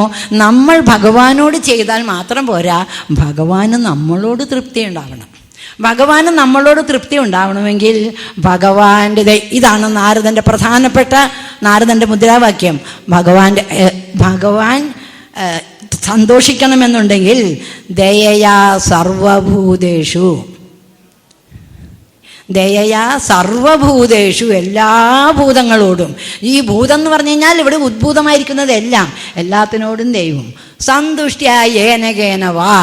ഭഗവാൻ തരണതിനെ സന്തോഷത്തോടു കൂടി എന്ത് തന്നെയാണെങ്കിലും ശരി, അത് അപ്പിയോ മൂത്രമോ അമൃതോ എന്തോ ആയിക്കോട്ടെ, ഭഗവാൻ തരണതിനെ സന്തോഷത്തോടു കൂടി സ്വീകരിക്കുന്നവനെയും പഞ്ചേന്ദ്രിയ ഉപശാന്തിയാച്ച, പഞ്ചേന്ദ്രിയങ്ങൾക്കും ഉപശാന്തി വരുത്തുന്നവനും എവനാണോ അവനെയാണ് ഭഗവാൻ തുഷ്യതി. ഭഗവാൻ സന്തോഷിക്കും. ദയയാ സർവഭൂതേഷു സന്തുഷ്ടോ ഏനകേനവാ സർവേന്ദ്രിയോ ഉപശമ്യച്ച. ദയയാ സർവഭൂതേഷു സന്തുഷ്ടിയായ ഏനകേനവാ കിട്ടുന്നതിൽ സന്തോഷിക്കുന്നവനെ സർവേന്ദ്രിയോ ഉപശാന്തിയാച്ച എല്ലാ ഇന്ദ്രിയങ്ങളെയും എല്ലാ ഇന്ദ്രിയങ്ങളെയും നിയന്ത്രിക്കുന്നതിന് തുഷ്യത്യാശു ജനാർദ്ദന. അവരിലാണ് ജനാർദ്ദനൻ സന്തോഷിക്കുന്നത്. അപ്പോൾ ഭഗവാൻ നമ്മളിൽ സന്തോഷിക്കണമെങ്കിൽ മറ്റുള്ള സൃഷ്ടങ്ങളോട് ദയവ് കാണിക്കുക. 3 ജാതി സൃഷ്ടങ്ങളുണ്ട്. ഒന്ന് നമ്മളെക്കാൾ ഉയർന്നവർ, ഒന്ന് നമ്മുടെ ഒപ്പം തന്നെയുള്ളവർ, ഒന്ന് നമ്മളെക്കാൾ താഴെയുള്ള സൃഷ്ടിയിൽപ്പെട്ടത്. മനുഷ്യന്മാർ മാത്രമല്ല, ജന്തുക്കളിലും ഉണ്ട് 3 തരം. അതായത് കടിച്ച ഉടനെ ചാവണ പാമ്പ് കടിച്ചാൽ, അതേ സമയത്ത് പശു, അതിൻ്റെ പാല് ഔഷധമാണ്. അതുപോലെ തന്നെ തുളസി നല്ല ഔഷധച്ചെടിയാണ്. കാഞ്ചോറിയോ തൊട്ടാ ചൊറിയും, മറ്റേ ഇതോ ഉമ്മത്തോ എങ്ങാനും കഴിച്ചു പോയാൽ ഭ്രാന്ത് പിടിക്കും. അങ്ങനത്തെ ചെടികളുണ്ട്, പുഴുക്കളുണ്ട്, പൂച്ചികളുണ്ട്, പ്രാണികളുണ്ട്, എല്ലാം ഉണ്ട്. നല്ലതും ചീത്തയും നിറഞ്ഞ് സദസച്ചാഹം അർജുന എന്നാണ് ഭഗവാൻ പറഞ്ഞിരിക്കുന്നത് ഗീതയിലെ. സത്തും അസത്തും ഞാൻ തന്നെയാണ്. അതുകൊണ്ട് അസത്ത് വേറെ വിചാരിക്കരുത് കേട്ടോ. അത് രണ്ടും ഒന്ന് തന്നെയാണ്. അപ്പോൾ അതുകൊണ്ട് ഇങ്ങനെ ഇതെല്ലാം ഉള്ളതിൽ ഭൂതേഷു എല്ലാ ഭൂതങ്ങളിലും ദയവ്. 1-2 പേരോട് ദയവ് കാണിച്ചിട്ട് അട്ടയെ കണ്ട അയ്യേ, ഒച്ചിനെ കണ്ട അയ്യെന്ന് പറയുക, അതേ സമയത്ത് പക്ഷികളെ കണ്ട പറവയെ കണ്ടൊക്കെ കൊഞ്ചുക, അതൊന്നും ഭൂതദയയല്ല. ഭൂതദയ എന്ന് പറഞ്ഞു കഴിഞ്ഞാൽ എല്ലാ ഭൂതങ്ങളിലും ഒരുപോലെ ദയവ് ഉണ്ടായിരിക്കണം. ഇതാണ് നാരദൻ്റെ ഒരു പ്രവക്താവ് എന്നുള്ള നിലയ്ക്ക് നാരദൻ പറഞ്ഞിരിക്കുന്നതിൻ്റെ പ്രധാനപ്പെട്ട പോയിന്റ് ഇതാണ് കേട്ടോ. പിന്നെയോ ഏനകേനത് എന്താണോ നമുക്ക് കിട്ടണത്, ആ കിട്ടണതിനെ സന്തോഷത്തോടു കൂടി സ്വീകരിക്കുക. അതെന്തായാലും ശരി.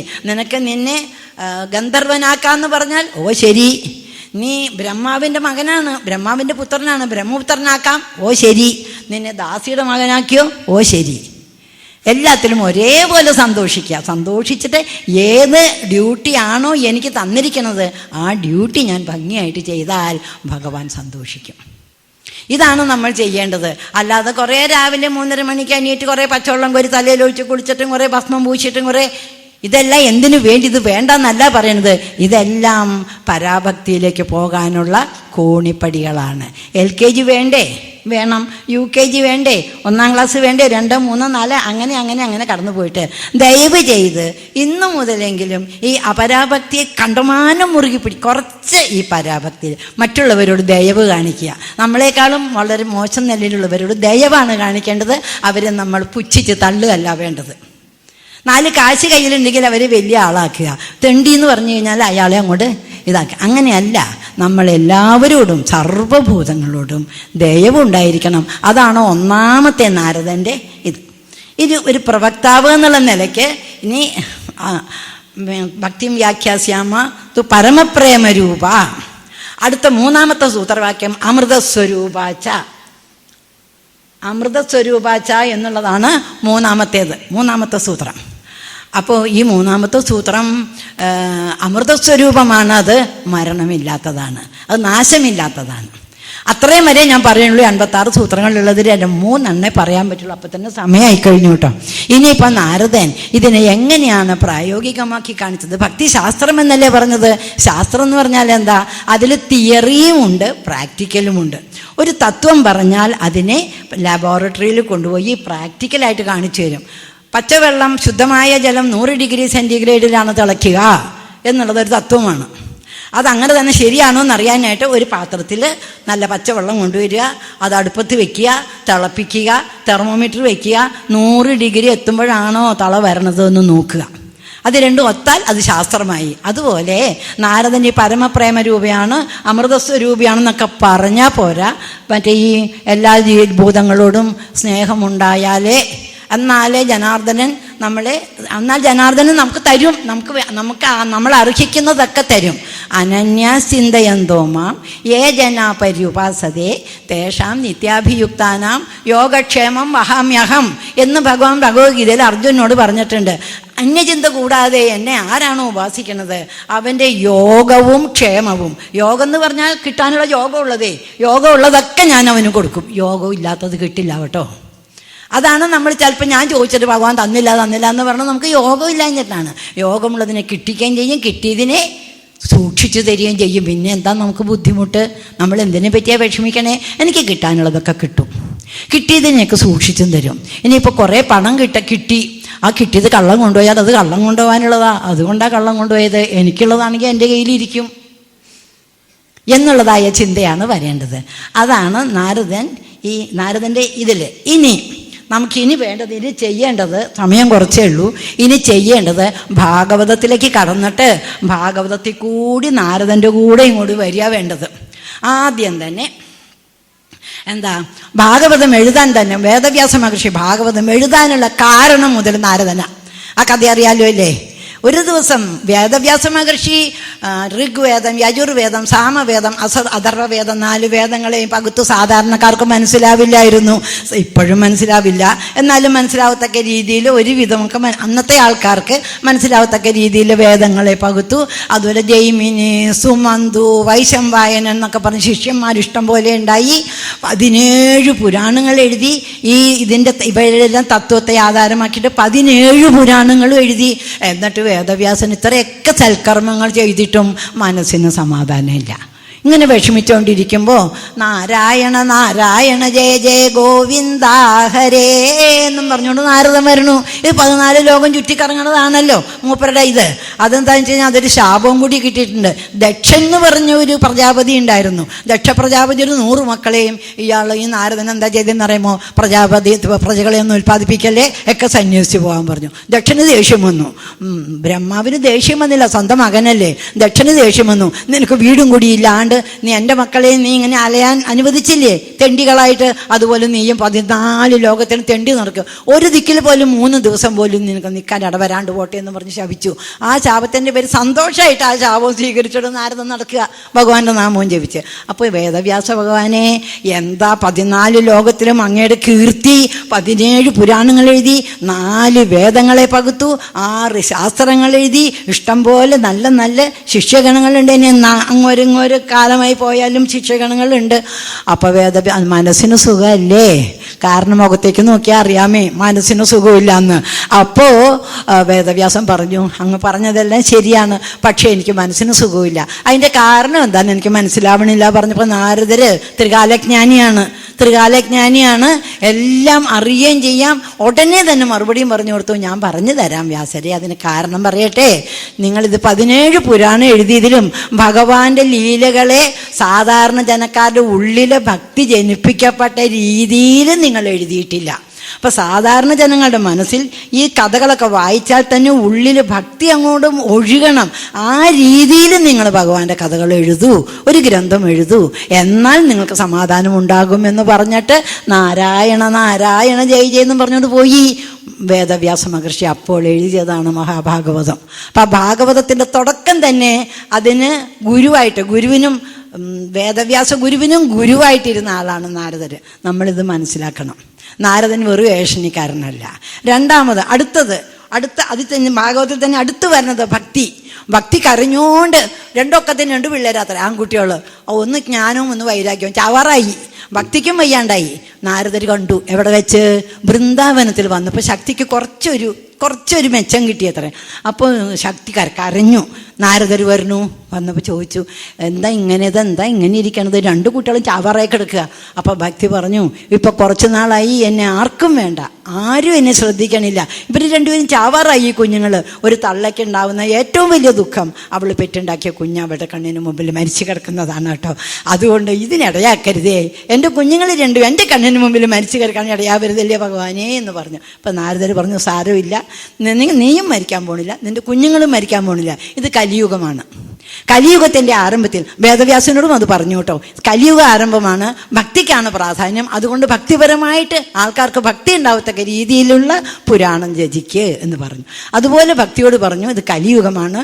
കലിക്ക് എങ്ങനെയാണെന്ന് വെച്ച് കഴിഞ്ഞാൽ, കലിയുഗത്തിൽ ദുഷ്ടന്മാരെല്ലാവരും വളരെയധികം സന്തോഷിക്കും, ശിഷ്ടന്മാർക്ക് എല്ലാവർക്കും സങ്കടം വരും. അതാണ് കലിയുഗത്തിൻ്റെ പ്രത്യേകത. അപ്പോൾ നമ്മുടെ ഭക്തി ചോദിച്ചു, എന്നാ കലിയെ അങ്ങോട്ട് കൊന്നു കളഞ്ഞൂടെ? അയ്യോ, കലിയെ കൊല്ലില്ല. കാരണം കലിക്ക് വലിയൊരു ഗുണമുള്ളത് എന്താ വെച്ച് കഴിഞ്ഞാൽ, എനിക്ക് യാഗം ചെയ്യണ്ട, യജ്ഞം ചെയ്യണ്ട, ദാനം ചെയ്യണ്ട, തപസ് ചെയ്യണ്ട എന്നെ പോക്കാനായിട്ട്. എൻ്റെ ശല്യമില്ലാണ്ടിരിക്കണമെങ്കിൽ വെറും നാമജപം മാത്രം മതി. നാമം ആര് ജപിക്കണോ, എവിടെ നാമജപമുണ്ടോ അവിടെ ഞാൻ പോവില്ല, ഭഗവാനെ എന്നെ കൊല്ലല്ലേ എന്ന് പറയും. അപ്പോൾ ഭഗവാന് സന്തോഷമായി. ഇതിനെന്താ ചെലവ്? നാമം ജപിച്ചാൽ പോരെ. ഇവിടെ ഒന്നൊന്നൊന്ന് ആലോചിച്ച് നോക്കണം കേട്ടോ. വെറും നാമജപം കൊണ്ടും മാത്രം കലികാലത്തുള്ളതായ ഇതിനെ എല്ലാം മാറ്റാന്നുണ്ടെങ്കിൽ എന്തുകൊണ്ട് നമ്മൾ നാമം ജപിക്കണില്ല? നാമം ജപിച്ചാലും നടക്കില്ല, തീർച്ചയായും. നാമം ജപിക്കാണ്ടിരിക്കാനുള്ള കാരണം അതാണ് കലിയുഗത്തിൻ്റെ പ്രത്യേകത. നാമം ജപിക്കാൻ തോന്നില്ല. പാപികൾക്കേറ്റം പ്രയാസമായി തോന്നിയിടും പാടുവാനീ നാമം നാരായണ നാരായണ നാരായണ നാരായണ എന്ന് നാരദർ ചൊല്ലണ പോലെ ചൊല്ലാൻ എന്താ ബുദ്ധിമുട്ടുള്ളത്? ചെയ്യില്ല. അത് കഴിഞ്ഞിങ്ങോട്ട് പോരൂ. ഭക്തിക്ക് അങ്ങനെ പറഞ്ഞു. അതുകൊണ്ട് ഭക്തിയെ സമാധാനിപ്പിച്ചു. ഈ കലിയുഗം കഴിയുമ്പോൾ തന്നെത്താൻ സത്യയുഗം വരും. അന്ന് നീ പുഷ്ടിപ്പെടും, നിൻ്റെ മക്കളൊക്കെ നല്ല മിടുക്കരാകും. കഴിഞ്ഞു. അത് കഴിഞ്ഞ് അടുത്ത് വന്നു, ധ്രുവൻ്റെ അടുത്ത് വന്നു. ധ്രുവൻ ഉത്താനപാദൻ്റെ മടിയിൽ കയറിയിരിക്കാൻ, അച്ഛൻ്റെ മടിയിലിരിക്കാൻ എന്താണ് 2 സമ്മതിച്ചില്ല എന്ന് പറഞ്ഞ് തപസ് ചെയ്യാൻ പോയില്ലേ. അപ്പോൾ തപസ് ചെയ്യാൻ പോകുമ്പോൾ ഈ കുട്ടിക്ക് തപസ് എന്താണെന്നറിയില്ല. നാരദൻ വന്നു, തപസ് എന്താണെന്ന് പറഞ്ഞു കൊടുത്തു. ഇന്നനാണ് തപസ് ചെയ്യേണ്ടത്. ഓം നമോ ഭഗവതേ വാസുദേവായ എന്നുള്ള ദ്വാദശാക്ഷരി മന്ത്രം ചൊല്ലിക്കൊടുത്തു. എന്നിട്ട് ഇതെല്ലാം എന്തുകൊണ്ടാണ് നാരദൻ ചെയ്തതെന്നറിയാമോ? ദയയാ സർവഭൂതേഷു, എല്ലാ ഭൂതങ്ങളോടും നമ്മൾ ദയമുണ്ട്. ഇപ്പോൾ ഈ ഇതെല്ലാം ഓരോ ഭൂതങ്ങളിൽ ഇവരെല്ലാവരും അവർക്ക് സങ്കടം എവിടെയുണ്ടോ അവിടെ ഓടിച്ചെല്ലും. 4 പ്രഹ്ലാദൻ്റെ അമ്മ കയാതു. ഈ ഹിരണ്യകശിപു ഇല്ലേ, ഹിരണ്യകശിപു ബ്രഹ്മദേവനേക്കാളും കേമനാവണമെന്ന് പറഞ്ഞുകൊണ്ട് പോയതായിരുന്നു. ആ പോയ നേരത്ത് ദേവേന്ദ്രൻ മനസ്സിലാക്കി കയാതു ഗർഭിണിയാ പ്രഹ്ലാദനെ. അവളെ പിടിച്ചു വലിച്ചു കൊണ്ടുവന്ന് അവളുടെ വയറ്റിൽ കിടക്കുന്ന കുഞ്ഞിനെ ഭ്രൂണഹത്യ ചെയ്യണം. കാരണം അത് പൊന്തി വന്നാലേ, ഇപ്പോൾ ഹിരണ്യ പശു ചത്തുപോയാൽ പോയിക്കോട്ടെ, ഇതൊരെണ്ണം വരണുണ്ടല്ലോ, അതിനെ കൊല്ലണമെന്ന് പറഞ്ഞുകൊണ്ട് കയാതുവിനെ പിടിച്ചോണ്ട് വരിക. ആര്? ദേവേന്ദ്രൻ, ദേവന്മാരുടെ ഇന്ദ്രൻ ചെയ്ത വൃത്തികേടാ. ഇന്നത്തെ പേപ്പറിൽ കാണുന്നില്ലേ, അതേപോലെയുള്ളൊരു വൃത്തികേടല്ലേ അത്. പിടിച്ചോണ്ട് വന്നു. ഉടനെ തന്നെ നാരദർ പോയി പിന്നാലെ. അത് അസുര സ്ത്രീയാണ്, അവിടെ പ്രജ ചത്താ പോയിക്കോട്ടെ, നന്നായി എന്നല്ല വിചാരിച്ചത് നാരദൻ. ഇന്ദ്ര, ഇത് നീ ചെയ്യരുത്, ഇങ്ങനെ ഭ്രൂണഹത്യ ചെയ്യരുത്. ഭർത്താവ് അടുത്തില്ലാത്തപ്പോൾ ഗർഭിണിയായ ഭാര്യയെ പിടിച്ചു വെച്ച് കൊണ്ടുവരരുതെന്ന് പറയണതല്ല. ഇന്ദ്രനെ ഒരു തള്ളം കൂടെ തള്ളിയിട്ട് കയാതുവിനെ പിടിച്ച നാരദൻ വീട്ടിൽ കൊണ്ടുവന്ന നാരദൻ്റെ വീട്ടിൽ സംരക്ഷിച്ചു. ഹിരണ്യകശിപു തിരിച്ചു വരണത് വരേക്കും നാരദരുടെ വീട്ടിലാണ് കയാതുവിനെ സൂക്ഷിച്ചിരുന്നത്. നാരദന് വല്ല പുറംവേദനയുണ്ടോ? ദയയാ, ദയ കൊണ്ട്. അത് പ്രാക്ടിക്കലായിട്ട് ചെയ്ത് കാണിച്ചു തരികയോ, അതായത് പ്രയോഗിച്ച് കാണിച്ചു തരികയാണ്. നാരദ ഭക്തി സൂത്രത്തിൽ പറഞ്ഞത് എന്തോ അതിനെ പ്രയോഗിച്ച് കാണിച്ചു തരികയാണ് ചെയ്യുന്നത്. എന്നിട്ട് അവിടെ വെച്ചിട്ടാണ് പ്രഹ്ലാദൻ നാരായണ നാമം ചൊല്ലാനും അതുപോലെ തന്നെ ഈ വേദങ്ങളും എല്ലാം പഠിക്കാനും ഭഗവാനെക്കുറിച്ച് എല്ലാം അറിയാനും ഇടയായത് അമ്മയുടെ വയറ്റിൽ കിടന്നുകൊണ്ടാണ്. അതിൽ നിന്ന് ഗർഭിണികളായ സ്ത്രീകൾ, അല്ലെങ്കിൽ നിങ്ങളുടെ വീട്ടിൽ മക്കളോ പെൺകുട്ടികൾ, മരുമക്കളെ പെൺകുട്ടികളൊക്കെ ഉണ്ടെങ്കിൽ ഗർഭിണികൾ, ഇപ്പോൾ ഗർഭം ധരിക്കുന്ന പ്രായമുള്ളവരുണ്ടല്ലോ, അവർക്ക് പറഞ്ഞു മനസ്സിലാക്കി കൊടുക്കുക. ഗർഭധാരണം ഉണ്ടാകുന്നതിന് മുൻപ് തുടങ്ങി, ഗർഭം ധരിച്ചാൽ തുടങ്ങി, ഈശ്വര എന്നുള്ള ചിന്തയോടുകൂടി ഇരുന്ന് കഴിഞ്ഞാൽ സത്പുത്രന്മാരുണ്ടാകും. ഇപ്പോൾ പറഞ്ഞാലേ രക്ഷയുള്ളൂ, ഉണ്ടായതിനു ശേഷം പറഞ്ഞിട്ട് കാര്യമില്ലല്ലോ. അപ്പോൾ അപ്പം നമ്മളോടൊക്കെ പറഞ്ഞിട്ട് എന്താ കാര്യമുള്ളത്? നമ്മുടെ അടുത്തൊക്കെ കഴിഞ്ഞു പോയി കഴിഞ്ഞാൽ ഇനി ഉണ്ടാവാനുള്ളവരോട് പ്രത്യേകം പറയുക. അപ്പം അങ്ങനെ കയാതുവിനെ രക്ഷപ്പെടുത്തി. അതും കഴിഞ്ഞ് വന്നു. പിന്നെ പോരുമ്പോൾ നാരദന് ഇത് തന്നെയല്ലേ തൊഴിൽ. നാരായണ എന്ന് പറഞ്ഞ പ്രാചീന ബർഹിസ് എന്താ ചെയ്തത്? ഉള്ള ജന്തുക്കളെ മുഴുവൻ യാഗം എന്ന് പറഞ്ഞ് ജന്തുഹിംസ ചെയ്യുക. അതെ, എത്രയെല്ലാം ആയാലും ശരി, ജന്തുഹിംസ എന്ന് പറയണത് ഭഗവാൻ ഇഷ്ടപ്പെടില്ല കേട്ടോ. ഭഗവാന്റെ ഒരു ഭഗവാൻ സൃഷ്ടിച്ച ഒരെണ്ണം ജന്തു, ഒരെണ്ണം നമ്മൾ, ഇത്രയല്ലേ വ്യത്യാസമുള്ളൂ. ജന്തുക്കളെ കൊല്ലല്ലേ പ്രാചീന ബർഹിസേ, ഇവരെല്ലാവരും നീ അങ്ങോട്ട് ചെല്ലൂലോ അല്ലേ? ആ സമയത്ത് ഒക്കെ കൊമ്പും കുലുക്കിക്കൊണ്ടാണ് നിൽക്കണത് നിന്നെ കുത്താനായിട്ട്. പ്രാചീന ബർഹിസിനെ രക്ഷപ്പെടുത്തി. അതുമാത്രമല്ല, ഇതുണ്ടല്ലോ, എന്താണ് പുരഞ്ജനോപാഖ്യാനം, ഇതൊക്കെ ഇവിടെ പറഞ്ഞതാണ്, വളരെ വിസ്തരിച്ച് പറഞ്ഞതാണ്, ഒക്കെ പറഞ്ഞു കൊടുത്തു നാരദൻ. അങ്ങനെ അത് കഴിഞ്ഞിട്ടാണ് പ്രചേതസ്സുകൾ, പ്രാചീന ബർഹിസിൻ്റെ മക്കൾക്കാണ് ഉപദേശം കൊടുത്തത്. ദയയാ സർവഭൂതേഷു സന്തുഷ്ടോ യേന കേനവാ സർവേന്ദ്രിയോ ഉപശാന്തിസ്യ തുഷ്യസ്യാശു ജനാർദ്ദന എന്ന് പറഞ്ഞു കൊടുത്തു. അപ്പോൾ ഭഗവാൻ ജനാർദ്ദനൻ സന്തോഷിക്കണമെങ്കിൽ നമ്മളുടെ ഇതുപോലെ നാരദൻ ചെയ്തതുപോലെ സമസൃഷ്ടങ്ങളെ സംരക്ഷിക്കാനും അവരെ രക്ഷിക്കാനും അവരെ ഏതെല്ലാം തരത്തിൽ നമുക്ക് അവർക്ക് ഉപകാരം ചെയ്യാമോ അതെല്ലാം ചെയ്യുക. നമ്മളെ സംബന്ധിച്ചുള്ള എനിക്ക് അത് വേണം ഇത് വേണം ചോദിക്കാതെ കിട്ടുന്നത് സ്വീകരിക്കുക. അതുപോലെ തന്നെ 5 ഇന്ദ്രിയങ്ങളെയും നിഗ്രഹിക്കുക. നാരദനെല്ലാം നല്ലോണം അനുഭവിച്ചിട്ടാണ്. ഒരൊറ്റ ദിക്കിലെങ്കിലും നാരദൻ പോയ ദിക്കിൽ ഒരു പെണ്ണിനെ കണ്ടു എന്നോ വീക്ക്നെസ് വന്നു എന്നോ അല്ലെങ്കിൽ എന്തെങ്കിലും സംഭവിച്ചു എന്നോ ഉണ്ടായിട്ടില്ല. നാരദൻ ഇന്നത് രുചിയായിട്ട് തിന്നണം എന്ന് ചോദിച്ച് നടന്നിട്ടില്ല. ഏത് നേരം നാരായണ നാമം ജപിച്ചുകൊണ്ടാണ് പോയിരിക്കുന്നത്. ഇതാണ് നാരദൻ പ്രാക്ടിക്കലായിട്ട് നമ്മളെ കാണിച്ചത്. പിന്നെ ഒരെണ്ണുണ്ടായിരുന്നു, നളകൂപര മണിഗ്രീവന്മാർ ഗംഗാനദിയിലോ യമുനാ നദിയിലോ പുണ്യനദിയിൽ പോയിട്ട് പെണ്ണുങ്ങളുടെ കൂടെ കളിച്ചു അത്രേ. അത് കണ്ടപ്പോൾ അവിടെയാണ് നാരദൻ ശപിച്ചത്. നാരദൻ ശപിച്ച ഒരു ശാപം അവരെ ശപിച്ചു വിട്ടു. കാരണം ആ ശാപത്തിൽ നിന്ന് മോക്ഷം നേടുമ്പോൾ അവരുടെ ആ സ്വഭാവം മാറും, നന്നാകും. അതുപോലെ തന്നെ ഒരിക്കൽ നാരദൻ കൊരങ്ങനായി. ഒരിക്കൽ നാരദനും പർവ്വത മഹർഷിയും കൂടി രണ്ടുപേരും കൂടി ചാതുർമാസ്യത്തിന് പോയി. ചാതുർമാസ്യം കൊണ്ടാടാൻ 4 മാസത്തേക്ക് അവർ രണ്ടുപേരും കൂടി പോയപ്പോൾ ഇങ്ങോട്ട് പറഞ്ഞേ, പർവ്വത മഹർഷി പറഞ്ഞു നാരദനോട്, നോക്കൂ, ഇത് നമുക്ക് അങ്ങോട്ടും ഇങ്ങോട്ടും നുണയൊന്നും പറയരുത്, ഒരു സത്യവും ഒളിച്ചു വെക്കരുത് കേട്ടോ, തുറന്ന് സംസാരിക്കണം, എന്നാലേ നമുക്ക് സന്തോഷമുള്ളൂ. വീട്ടിലാണെങ്കിലും അങ്ങനെ തന്നെയല്ലേ, ഈ രഹസ്യം സൂക്ഷിക്കരുത്. ശരിയെന്ന് പറഞ്ഞു. ഒരു രാജാവാണ്, എന്താണ് സഞ്ജയ രാജാവ്, അദ്ദേഹത്തിൻ്റെ മകൾ ദമയന്തി. അപ്പോൾ ആ പെൺകുട്ടി, ചെറുപ്പക്കാരി പെൺകുട്ടി അവിവാഹിതയാണ്. അപ്പോൾ രാജാവ് വിളിച്ചു, ചാതുർമാസ്യം ഞങ്ങളുടെ അവിടെ കഴിക്കാൻ പറഞ്ഞു. അപ്പോൾ ഇവർ രണ്ടുപേരും ശരിയെന്ന് പറഞ്ഞ് ചാതുർമാസ്യത്തിന് അവിടെ കൂടിയ സമയത്ത് എന്തുണ്ടായി? കുറച്ച് ദിവസമൊക്കെ ആ പെൺകുട്ടി വളരെ ഭംഗിയായിട്ട് രണ്ടുപേരെയും ശുശ്രൂഷിച്ചു. കുറച്ച് കഴിഞ്ഞപ്പോൾ നാരദനോടൊരു കൂടുതൽ പ്രീതി പോലെ. അപ്പോൾ മറ്റേയാളത് കണ്ടുപിടിച്ചു, പർവ്വത മഹർഷി കണ്ടുപിടിച്ചു. നാരദരെ, കുറച്ച് ദിവസമായിട്ടേ ഈ പെണ്ണുണ്ടല്ലോ നിന്നോട് കുറച്ച് അടുപ്പം കാണിക്കണ പോലെ. അപ്പം നാരദ, ശരിയാകട്ടോ, എനിക്കും തോന്നിയെന്ന്. അത് പറഞ്ഞത് പർവ്വത മഹർഷിക്ക് പറ്റില്ല. നീ എന്നോട് നേരത്തെ എന്താ പറയാത്തേ? എന്നോട് നേരത്തെ പറയണ്ടേ? ഇത് രഹസ്യമായിട്ട് നീ വെച്ചില്ല. അയ്യോ, ഞാൻ രഹസ്യമായിട്ടൊന്നും വെച്ചില്ല, പറഞ്ഞില്ല എന്ന്. നീ കൊരങ്ങനായി പോകുന്നു പറഞ്ഞ് നാരദനെ കൊരങ്ങനുമാക്കി. അപ്പം അപ്പോഴാണ് നാരദന് പിന്നെ ദേഷ്യം വന്നത്. അപ്പോഴാണ് നീ പോയിട്ട് യമധർമ്മരാജാവിനോട് തൂപ്പുകാരനായിട്ട് പോയി 100 കൊല്ലം കഴിയാൻ പറഞ്ഞു. അയാൾ തൂപ്പുകാരനായിട്ട് പോയി, ഇയാൾ കൊരങ്ങനായി. അപ്പം ദമയന്തി ഇങ്ങനെ പ്രേമമൊക്കെ തുടങ്ങിയപ്പോൾ ആൾക്കാർക്ക് മനസ്സിലായേ. അപ്പം ദമയന്തി നല്ല രാജകുമാരന് കല്യാണം കഴിച്ചു കൊടുക്കാൻ ആലോചിച്ചപ്പോൾ എനിക്ക് വേണ്ട, അത് വേണ്ടായി, നാരദനെ മതി എന്നുള്ള. അപ്പോഴേക്കും നാരദൻ കൊരങ്ങനായി. അപ്പോൾ എല്ലാവരും വിചാരിച്ചു ഇനി അവൾ നാരദനെ കല്യാണം കഴിക്കില്ല, കൊരങ്ങനെ ആരെങ്കിലും കഴിക്കുമോ? പക്ഷെ അവൾ പറഞ്ഞു എനിക്ക് ആ കൊരങ്ങനെ മതിയെന്ന്. എന്നിട്ട് ആ കൊരങ്ങനെ കല്യാണം കഴിച്ചു. സന്തോഷമായിട്ട് രണ്ടുപേരും കൂടി രാജകൊട്ടാരത്തിൽ ജീവിച്ചു 100 കൊല്ലം. മറ്റവൻ തിരിച്ചു വന്നപ്പോൾ നാരദൻ വേഗം ഗൃഹസ്ഥനല്ലേ, വേഗം കാലൊക്കെ കഴുകിച്ച് നിറയെ വസ്ത്രങ്ങളൊക്കെ കൊടുത്ത് നിറയെ ദക്ഷിണയൊക്കെ കൊടുത്തപ്പോൾ അയാൾ നിൻ്റെ കൊരങ്ങൻ്റെ മുഖം മാറട്ടെ എന്നും പറഞ്ഞ് അനുഗ്രഹിച്ചു. അത്രയും കാലം കൊണ്ട് നാരദൻ പിന്നെ ദമയന്തിയുടെ മരണം വരെ കൊട്ടാരത്തിൽ സന്തോഷമായിട്ട് ജീവിച്ചു. നാരദൻ ഗൃഹസ്ഥാശ്രമം സ്വീകരിച്ച് നന്നായിട്ട് പഠിച്ചു, നല്ലോണം മനസ്സിലാക്കി. അങ്ങനെ എല്ലാം തികഞ്ഞ് എല്ലാം കണ്ടു പഠിച്ചിട്ടുള്ള ആളാണ് നാരദൻ. ഇനി അടുത്തത് നാരദ പഞ്ചരാത്രത്തിൽ 5 അധ്യായങ്ങളാണുള്ളത്. അതിൽ രാധയും രാധാകൃഷ്ണന്മാരെ പറ്റിയിട്ടാണ് നാരദ പഞ്ചരാത്രത്തിൽ. അതായത് അതിലത്തെ നായിക രാധയും നായകൻ ശ്രീകൃഷ്ണനുമാണ്. അതിന് എന്താ ഈ രാധാകൃഷ്ണനായത്? 8 മറ്റേ പട്ടമഹർഷിമാരും 10,000 ചില്ലുവാൻ 16,000 ചില്ലുവാനും ഭാര്യമാരും ഉള്ളപ്പോൾ എന്താ ഈ രാധാകൃഷ്ണൻ എന്ന് പറയണേന്നുള്ളത്. അതിന് കാരണം പറയാൻ നേരമില്ല കേട്ടോ.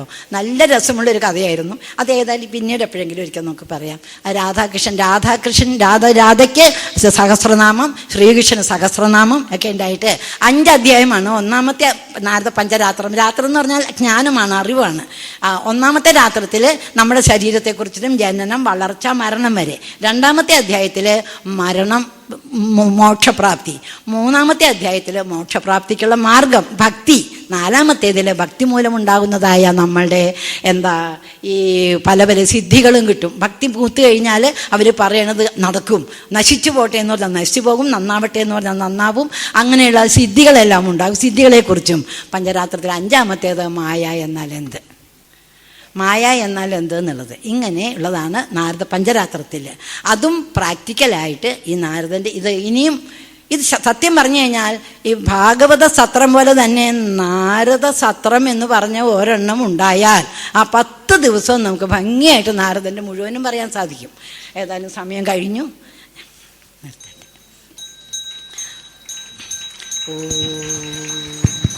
കായേന വാചാ മനസേന്ദ്രിയൈർവാ ബുദ്ധ്യാത്മനാ വാ പ്രകൃതേ സ്വഭാവാത് കരോമി യദ്യത് സകലം പരസ്മൈ നാരായണായേതി സമർപ്പയാമി.